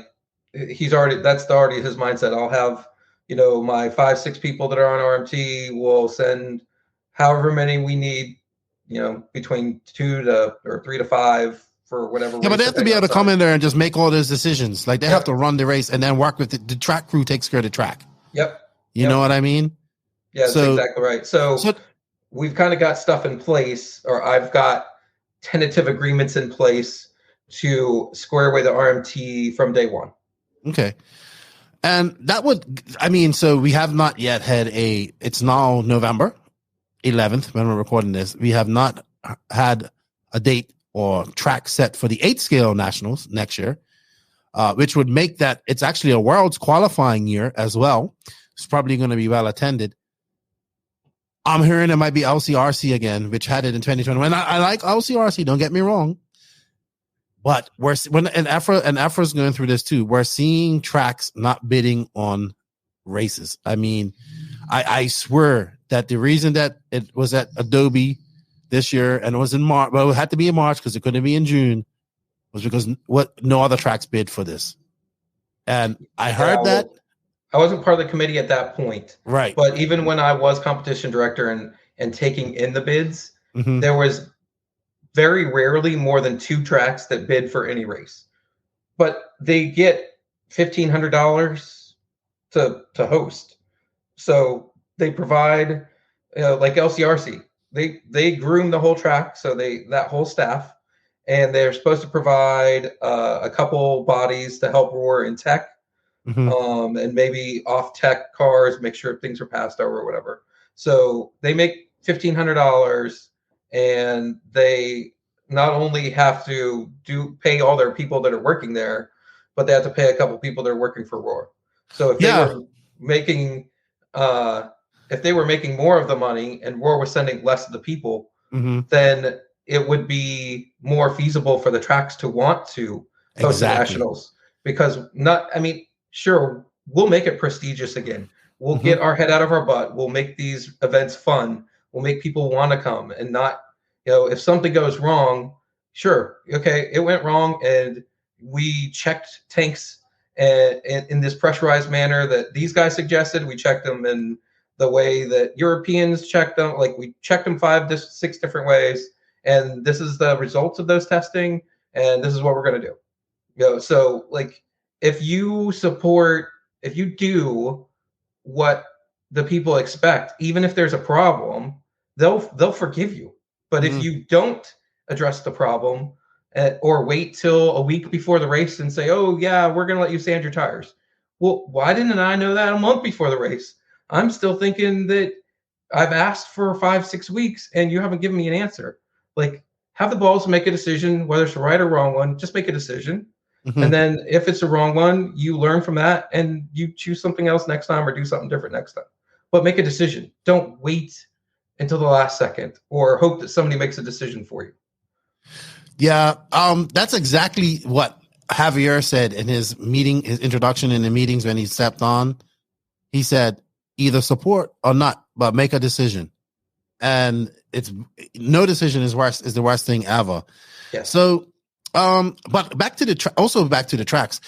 I think people don't. Yeah, I know. But yeah, they got $1,500. I think I was reading the rules. I think LCRC's figured out a way how to make money off it because but the track has to sell the track has to do all the work.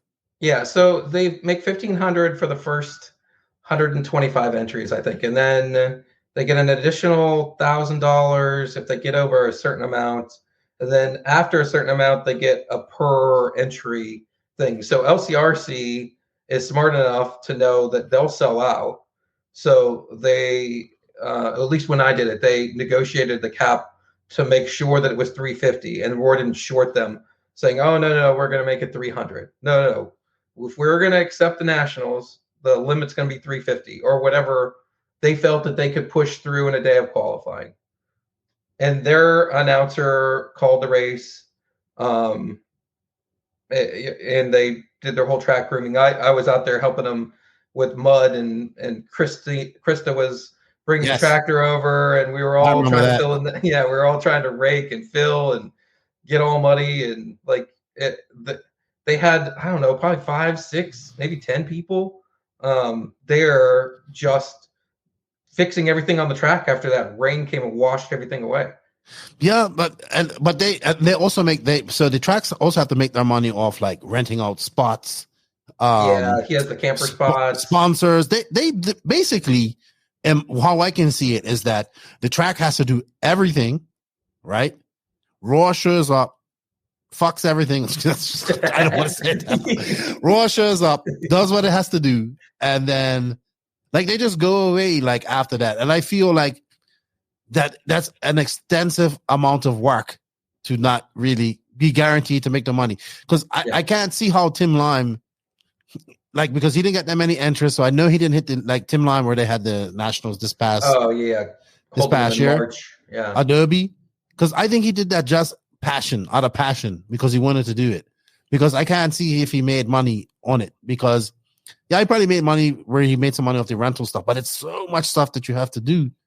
And I just feel like the input that Raw has to do with that should be a little bit more. Like, you're making this amount of money. I think you're making money off this with entries and that, whatnot, like that. But if tracks aren't bidding on your race, if you're struggling to get tracks to bid on your races, then you have to look at something and fix that, because without the tracks, you can't have a race, you know? And unless you're going to go build one and do it indoors, which I don't see that happening, you know, I don't see that ever happening. So, all right, I have a few more notes here. We've been talking a lot about this type of stuff. We talked about promoting everything, and let's talk a little bit about Afra making this change here this past weekend. And one more thing I want to talk about is like youth programs. If you have any ideas, well, let's talk about youth programs first. Any thoughts on maybe establishing, like I was talking today when I was recording for my podcast with Max, somebody asked about youth and how we can progress them. And I still believe that they have to earn it. They have to beat these old guys that are still winning. And when I say old guys, like an Osprey, like the Cavaliers and the Mayfields and these guys are still winning. But what I'd like to see is maybe some junior championships that actually aren't just that are valid. Like, you know, like, hey, I'm an under 16 national champion of this person. Like, I think we need to figure out how to get the federations making these, even in the racing, like we need to have more youth stuff. Like we have it's over 40 class, you know, but we need to have these youth classes like nowadays. But like any other sport, they have like, oh, what the junior champions or whatever. We have that, but it's not, in my opinion, it's not made a big deal. Like, or maybe we need to have just a youth championship or junior championships, or what they do in Europe, they have a Euro B, which is where like all the guys who are like pretty well sponsored and, you know, really good guy, really fast in their regions, they will go to the Euro A, which is the main one. And then they have a Euro B, which is guys who are still fast, maybe younger, coming up where they can go make a name for themselves in that type of class. Maybe we need to go to that type of nationals as well. I like to see that be more about youth though, because I think if you look at motocross and some of these other sports, it's separated by age groups and stuff like that. And we just don't have that type of structure in RC at all, it seems. We have a junior final and that's it. Yeah, so the junior final is kind of like an afterthought. Like we get there and then we tell them, hey, if you want to run the junior class, you have to be under this age. And we're going to take the top 15 qualifiers of the age, which I was like, why are we taking the top 15? They're already going to be C, B main drivers. Why aren't we taking the bottom 15? So we can get the more novice people to have a chance to, do something and grow. Yeah, I mean, it just means to get more young people into this, man. More young people in this. I hope, as your father, so I don't know if does your daughter race? She did for a while. Okay. And then she became a teenager and not so much anymore. I definitely need to get some more youth in. All right, so I'm going to read you what Javier said, or just breeze through it so you can get a little gist of what he said. He goes, yes, this year you have a big and important responsibility in the future of AFRA and the future of RC community with the election of a new AFRA president that you're going to choose, not just a person. You're going to choose which direction you want to take. I don't know if all of you realize your responsibility in the day-to-day working of AFRA. I guess you're not aware because I have to say some of the frustration to leave AFRA comes because of the lack of answers, proposals, feedback, and work for national federations and associated member side. Because of all of you, the keys of the AFRA, because all of you have the keys of AFRA to accept and refuse any project, development plan rules, and the power to use these keys. The power to use these keys have been used during the year, not just in a couple of yes or not. Basically what it's saying, and the power of these keys need to be used not just during the year just to say yes or no. He goes, or votes on the AGM. You have to be proactive. You have to support or not support the AFRA board. You have to answer mails, accept drivers in the system, promote European championships in your countries, get feedback off AFRA projects, and a lot more. I hope you choose the right option for AFRA's future and for your own future as well. But nothing will be valid if after the election of the new AFRA president, you go home and keep the same as now. My advice is be proactive and work for the RC community, because he actually did start like a development plan and all this type of stuff to get more youth in it and all this type of stuff. I think you should have a read of the minutes, sir. If you go to their Facebook page when you got some time. I didn't have much time. Yeah, I wrote a note down so I can go back and check it out. So he basically says everything that you said. And I actually think that AFRA is a fully way better shape than Raw is. Like, you know what I mean? Yep. So his frustration at this was he's done this for 4 years, man. He just hit too many roadblocks. And it all came from the old guard of these federations, man, that just don't. You look through you can look through the minutes and see like how it works, man. And yeah, man, you're not alone. Like, it's happening at these other places. And I think, Javier came in there with these great expectations, and he done some good things, but he also had to be political. You don't seem like you're very political, which I like. I'm very agnostic. Yeah. Like, I want to get things done. I don't care where you're coming from or what your take somebody like that is, or what your gender identity is. You can be whatever you want. It doesn't matter to me. We got to get the job done. Exactly. That's the important thing. We got exactly. And I think it's going to take somebody like that to do that. Yeah. With that type of attitude. Then you're going to have to break. JQ tells me all the time. You're gonna get hurt. He goes, you got to break some eggs to make an omelet, Lefty. Yeah. I say, you just break the whole carton of eggs. And, but that's what's going to have to happen. And it's going to have to, like, I like your attitude already, man. If I was a Raw member, I'd vote for you. So tell people, so the Raw membership voting is up on the 30th of November. If you get elected, when do you start your tenure? January 1. Okay. So I like what you're saying. I am all about change, and I want to be around people that want change and push for change and progress our sport. So talking to you, you seem to understand the real what it's going to take to do this. Like, that you have to get rid of some people, you have to do this, or they have to step up the game, or they have to let somebody else come in. Yeah, I am totally fine with you. Whatever you didn't do in the past, that's in the past. From here on out, we got to get some stuff done. We're not here to talk. Like, if I have access to my archives, I will to the archives of Roar when I become president. I will get the recording where I just went off and I'll just play my part, and you may have to beep quite a few words, but I think people can hear the frustration from my rant at the committee, because like it was just coming to a boil We talk. We talk about all these things we need to do. We need to find some way to make sure blinky speedos are blinky, or spec motors stay spec, and all this stuff. And we have all these great ideas, and nobody does anything. I'm like, this is just BS. Why though? I don't understand why. I don't, because nobody holds anybody accountable. That's really what it comes down to. There were people, even Brent Klingforth was one of them, that said, I'll do research on this device or whatever. And he either got busy or whatever, but it didn't happen. But then we didn't hold anybody accountable. So even if you forgot to do it last month, if you're not told, hey, where is this result? I need this.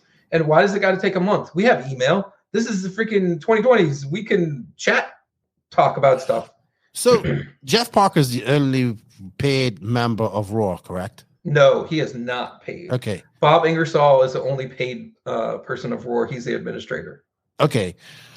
Wouldn't it make more sense to take that money and disperse that out throughout the committee, so at least that people are putting in their time can feel like they get something back? Or is that not? I think. So in the bylaws, I have to check how it's worded, but it seems like only one person is allowed to be paid with the bylaws. Now, I would like to change bylaws because I don't feel like it's smart to have EA and Joaquin from Serpent not be able to vote. Mm-hmm. Like, what's the point of having two people on there that can't vote? They're just advisors. Yeah. Okay, great. They're advising, but you don't listen to squad anyway. So why not have them vote? There's a lot of things I feel need to change. Mm-hmm. I don't know, changing bylaws will be as easy, but there's things that I know we can change quickly. Okay. Like at least posting the updated rules. I want to give the manufacturers, because I don't think they ever got sent the updated rule book, a chance to look through it. So I would guess maybe in the middle of February or something might be the first time rules are updated or reposted. But if there's something that happens at a race, you just change it in the rule book when you come home from the race and say, hey, this was changed on this date at the very beginning of the rule book. So that way that it's changed, but the rule book stays current. We're no longer going to say you have to run treaded tires and off-road. Okay, cool. Take the rule out. Say, hey, on this date, this was changed. We don't need to wait for a year or a committee meeting or whatever to majority rules, put it in, or we don't do it. It's very simple stuff that we waste way too much time talking about. I agree, man. Clayton, I enjoyed our chat. I'm sure we'll have many more. I know you're a busy man. That's our yeah. I'm going to be busy here shortly. Very busy.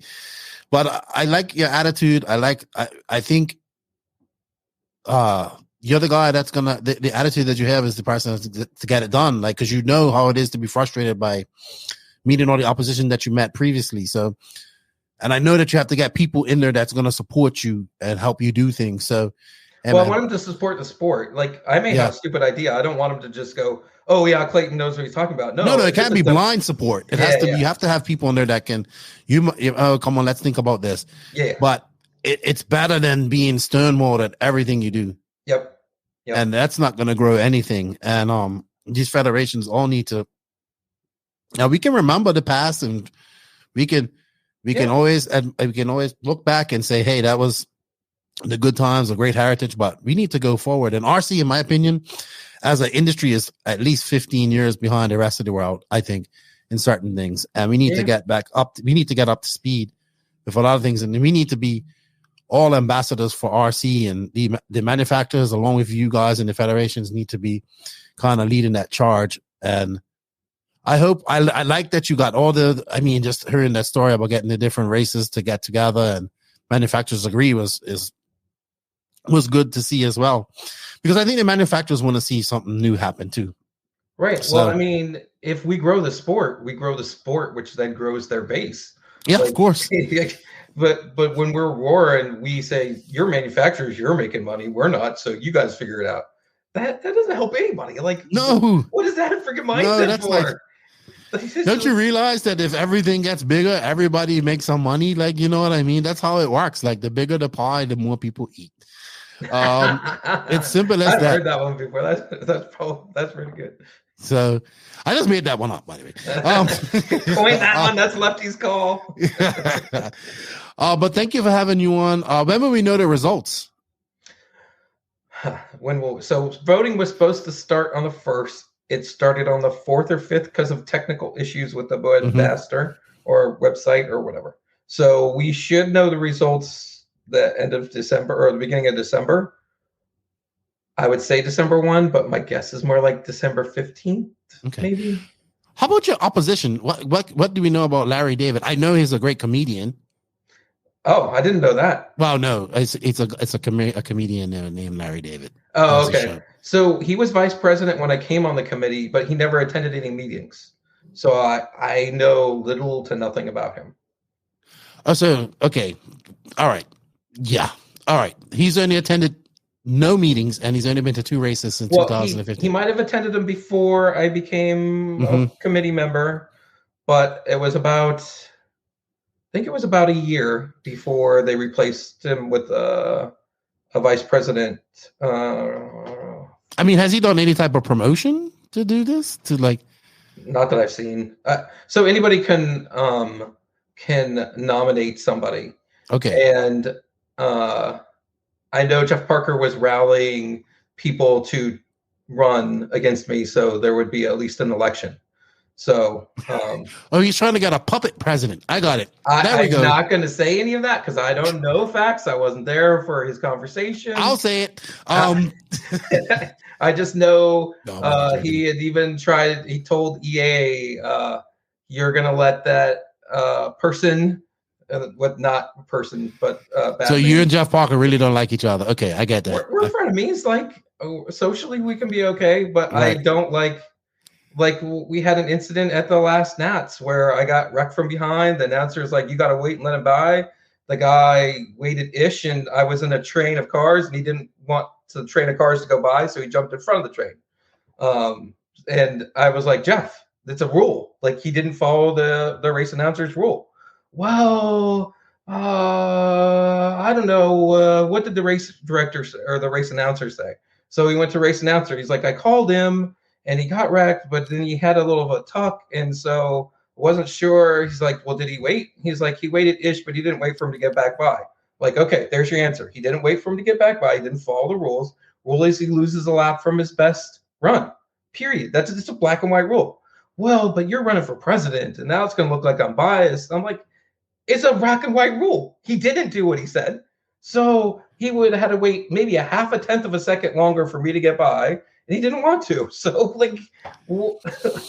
that's a problem, though. That's a problem that needs to be addressed on a club level in RC, in my opinion. Yeah, and it's rampant everywhere. Yeah, and I'm not saying it don't happen in Europe, but it's definitely some rough driving. But man, I tell you, they are stickler for referees, man. They like it. I think they're you can use the F1 rule. Like if your front tire isn't in front of their rear tire going into the corner, not like you beelined it to put it there, but like as that guy's entering the corner, if your front tire is not in front of them, then you don't have a right to the corner. If you don't let them back by, you're going to get penalized. Like we can make some simple rules, but we should be racing each other clean. I mean, we're not inside the cars. So we're not going to be as exact as if we were inside the cars, but there's some stuff like you just don't send it full send up somebody's backside into a corner, like from behind. You kind of got to work your way alongside. Sweet. Cool. Well, I would say this, if you guys are on the fence, if you listen to this and you're like, what is Raw going to do for me? Well, I would say go sign up for Raw and vote for this guy because he sounds like he wants to do some actual things and he's not going to take any shit. And that's what I like to see and what I like to hear because that's the type of person it's going to take to fix Raw. And it's going to be very hard. It's not going to be easy because it's about winning the trust of the people because that's where your money comes from. It's about just establishing. Yeah, you're just going to have to get it done. Yeah. And that's all it comes down to. You know, if you're not a Roar member now, don't become a Roar member to vote.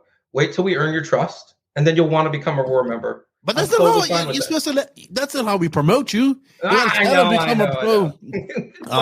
So don't be hating. Vote for Clayton. That's Jeff Rowland saying. I like that one. Don't be hating. Vote for Clayton. Clayton, it's great to get to know you. I wish you all the best. I really hope you become Raw president. Because we need it. Like, we need Raw. Like, I think we need it. We need a functioning federation that's being proactive and doing things that are positive in the racing community. Because, as I said, my buddy says, the hobby of RC, the bashing side, the crawling side, that side is doing great. The sport of RC could use some breath of fresh air. Enema. I was gonna say breath of fresh air. Combined with an enema. So I like you already. Thank you for your time, and I appreciate it. And I wish you all the best, because we need to fix this. We do. Yeah, I appreciate you having me on the show, and I look forward to coming on as president. Yeah, that'll be fun when you win. You can come on her. Cool, dude. But you have a good evening, and thank you for your time. All right, thank you. All right, bye-bye. Bye.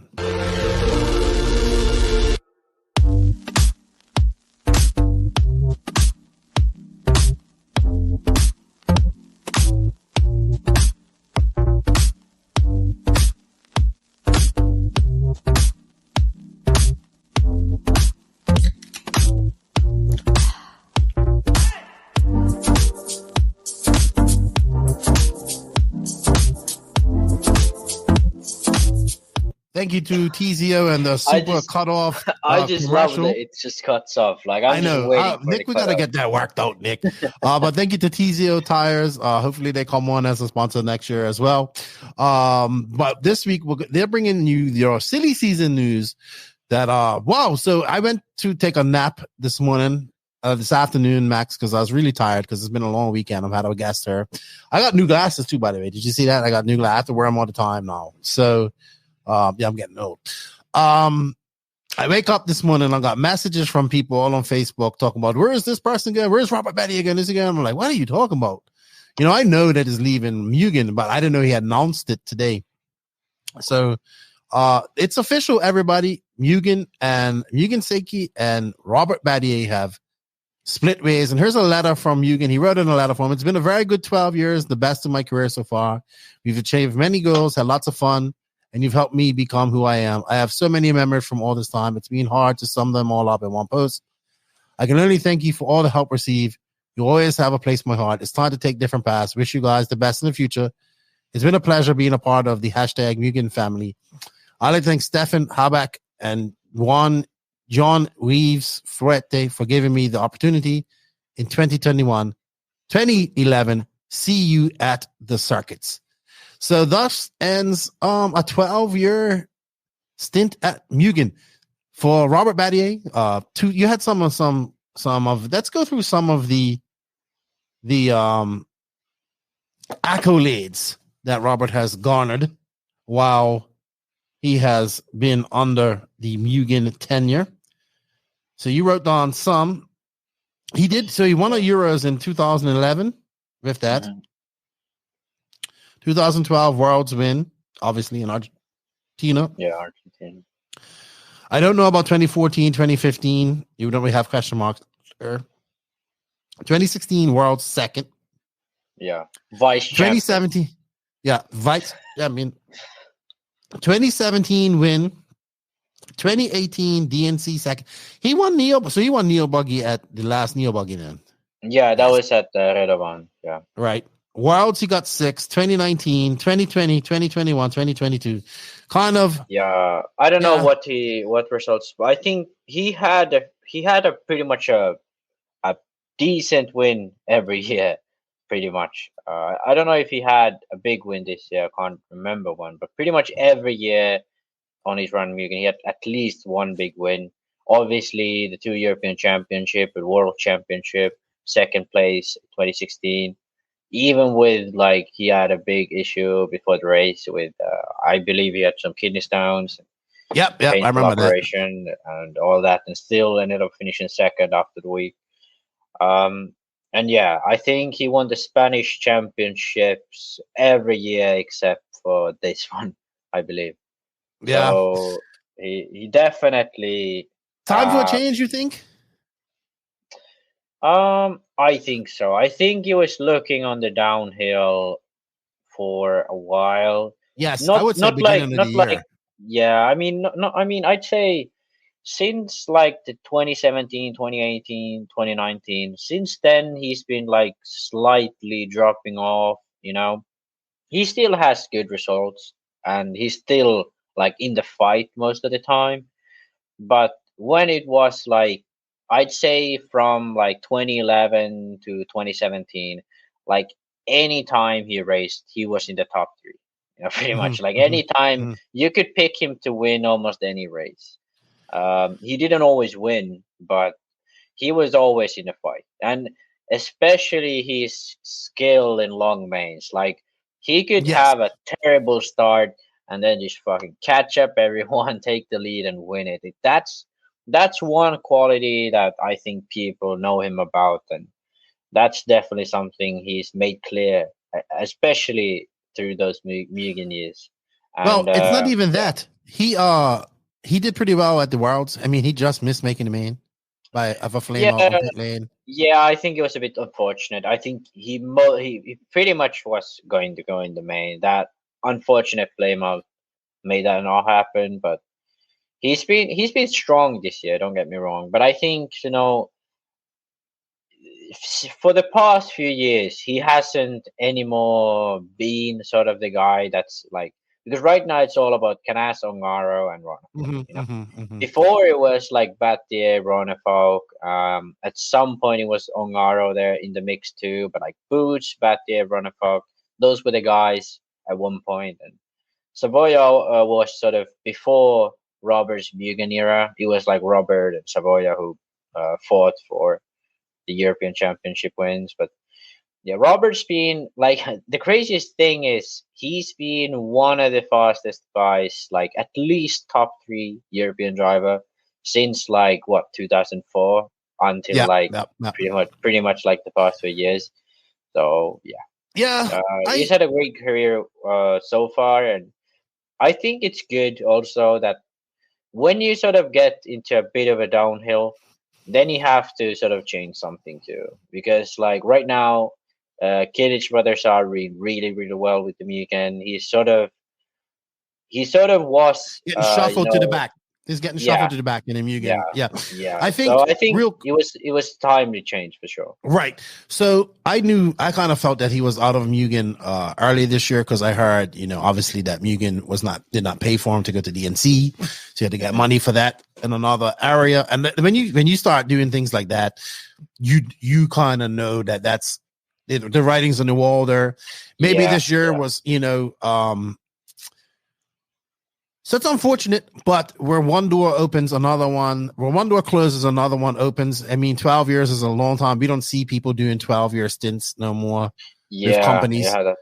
And being successful as he is. Phend is probably the only one who's gone for like forever. But. And like Craig and those guys. So Robert's a little older, 35. You can see, I talked to him and I was like, well, how many worlds do you think you have? And he says, I have this one plus 2 more.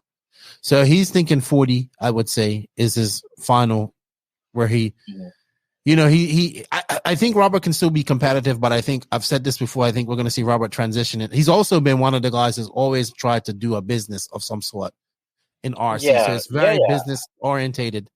Very similar to Tebow. Tebow's similar as well. Yeah.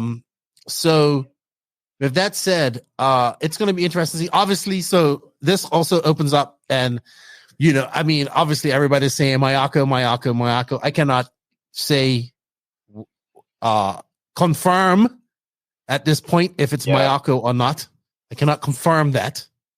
But I mean, it is actually, his brother's running the car. I'm going to expose his brother's running the car. It's gonna. Okay, so Max muted himself. In case you guys want to know, he muted himself and said it. But I mean, I'm good with Robert. I mean, look at him. He's really involved with the invisible speed stuff. We're going on tour in a week's time. I'm sure everything will be revealed. Wouldn't that be a curveball if it isn't Mayako? Everyone's expecting it to be Mayako. Maybe he joins like.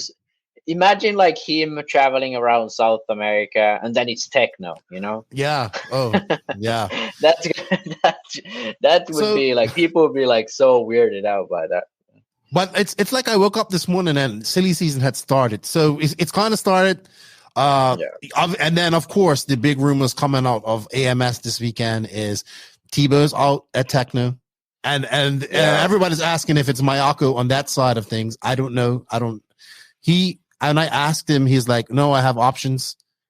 So he's looking at other things. And then of course the big rumor, which is getting closer and closer to looking like it's going to be true, is that Maifield's out at Mugen and going to Techno.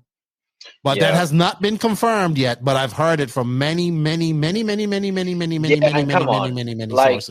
If Maifield this is almost has like his contract ending, Mugen is downsizing, and Techno is out a top driver. Like, it's just like, come on, guys. It's just almost as obvious as people thinking that Robert's going to Mayako. Yeah, I mean, I think it's almost more obvious. But besides all of that, okay, I still can't contemplate where Tebow's going. We kind of feel that Maifield, I mean, it could be all smoke and mirrors at the end of the day. But if maybe Maifield goes to AE. Who knows? Right, maybe he goes to AE because I think they need somebody over there on the 8-scale side for him. Yeah, for sure. Who goes Mugen? Who goes to Mugen? I don't think anyone. I don't think anybody either. I think they go with nobody. At best, they go with like Seth Van Dalen, but it's not gonna be like a pro deal. It's gonna be he'll get paid. Travels. He'll get paid, but it's not like they're not gonna pay him. Yeah, because he'll get paid money. I think they'll pay him like a little bit, but not like a proper salary, you know. Well, let's be honest. That's one of the reasons why Maifield's leaving is because he wasn't getting a salary that he wanted from Mugen. Yeah. But I think a lot of people's like, well, how is Mugen going to do without a top driver? And I'm just saying, I don't know if they're getting Seth or anything, but I just think that that's a good fit for some reason. Yeah, I think the Kilich brothers are good enough in Europe, so they don't have to worry about. Well, I heard they might be coming DNC too. Yes, and also like the Kilich brothers are gonna be fast at DNC most likely. And Drake is still there. You know, I don't see Drake leaving Mugen. So, like, if Kalish brothers win in Europe, Drake's there. I bet they try. At least Drake probably would like to get someone on the team who, you know, is good enough to at least make mains and finish sometimes in the top 5. Someone like Seth Van Dalen, Tyler Jones. Maybe I definitely see one of those guys go into that team in that capacity. Maybe they have a full-time job, but they get to travel to races and stuff like that. Kind of. I think Tanner Denny going back to Mugen could be possible, but I doubt it. I think he's staying S-Works. I think I think they all have a contract. Otherwise, that I have not heard anything else. I'm just kind of but I think Tebow out of Techno is pretty much almost done. I mean, I'm pretty much sure of that. And I'm pretty much sure that Maifield's out. Like, this is all hearsay. Everybody, don't go saying that. It's the truth, but it's pretty strong. Like, if I was to be a betting man, I'd be betting right now. I think that's it, Max. I mean, I think these two things we talked about, those are like Robert going. Once again, Max mutes his mic when he says the name or he thinks it's going. Yeah. So you're gonna have to watch this and read his lips. And then Tebow going to wherever he ends up going, but out of Techno, and Maifield moving to Techno. Well, so what's next for Tech? What's next for Tebow? Can he talking to him? He still thinks he feels that he can win. You know. So here's what I think his options are. Okay. I think the most likely options are Kyosho, Mayako, perhaps HB, but not HB and S-Works has such a big team. It would be a bit weird if he goes there. So I could see him go to AE actually. Really? TLR. Somebody said that to me today. Tebow to AE. Yeah, I don't think Tebow he could go to Not that they said he's going there, but it could be a place that he goes. I think it's gonna be one of these following teams. It's gonna be either Kyosho, Mayako, AE, Mugen. I don't know. I don't think Mugen. I think HB and S-Works has such a big team. Unless if Cole leaves or whatever, I don't see then I don't see Cole leaving. So I think S-Works and HB are too full. So basically it's those three I mentioned, and maybe WRC signed somebody in America this year. I was gonna say WRC, but I don't know if Tebow wants to do that. I think WRC are eager to sign a top driver because they don't have one, and I think they'd pay him pretty well. So I think for Tebow's sake, in terms of having a comfortable job, WRC is going to be the most likely option. With those other brands like Kyosho, Mayako, and AE, I think he's gonna have to sort of downsize a bit from the salary he's most likely getting from Tecno. Do you see him transitioning into that more? Because he's also a person that sells. I think that's where he's gonna go. Be selling a lot more. JTP 100%. All that type of stuff. I wouldn't be surprised for him to go like almost privateer too. Like run his own race program. Like I think he's obviously gonna get like travel and some sort of budget and a salary too. But from all those brands I mentioned, but it's not like he's on now. Like basically now he's like he gets a monthly salary and races. That's what I believe. I don't have any facts here, but that's what I believe. And I think the options he has now aren't gonna be as good. But my thing is that I believe if he makes a good choice with the brand he chooses and has a good car, I see Tebow making a true comeback. I see him being like he's not ready to give up. When I talk to him, it's like I still can go. I can still beat these guys. Yeah, the thing is like I can see him get into that top 3 conversation. But like straight up challenging Mason, Phend, and Maifield, who are the overall and throughout the year the top 3 I'd say from America. And Tebow is like fourth or fifth best in America. I put him at 4th best in America. So I think he can sort of but there's a bigger gap between I would say so. I agree with you. But I think he could climb that gap back and get into that top 3 conversation next year if he gets onto a good car. And I really believe if he has the car that is good and he can make it good for himself, then I believe like he could actually be a contender for the national championship next year and stuff like that. Okay, that's my sort of guess, because I don't know how to put it, but it is refreshing to switch to a new brand. And the thing is, if he switches to WRC, he's gonna have a tough year next year because it's a new car. He doesn't really have any support in terms of like if he was like with Tecno, he has like 4 guys who are almost at his level. But with WRC, he has to do pretty much everything himself. Like obviously, that's a good like team managers, and he has support from that side. But still, he has to sort of have a foundation for his own race program. And if he gets onto a team where he has that same support and foundation he's had at Tecno, but has that new sort of fresh attitude going forwards. Yeah, I think he'll be good. Okay. All right. I think he'll be all right too. I think he's still determined to win and do well, but I also think you're going to see him transitioning more into do social media, a lot more YouTube, all that type of stuff. So, and selling stuff. Maifield to Techno, it's going to be interesting to see, but I understand why Techno's probably feeling the same way we feel. Like if we're going to go anywhere and we're going to take anybody that's going to win a race, it's going to be Maifield.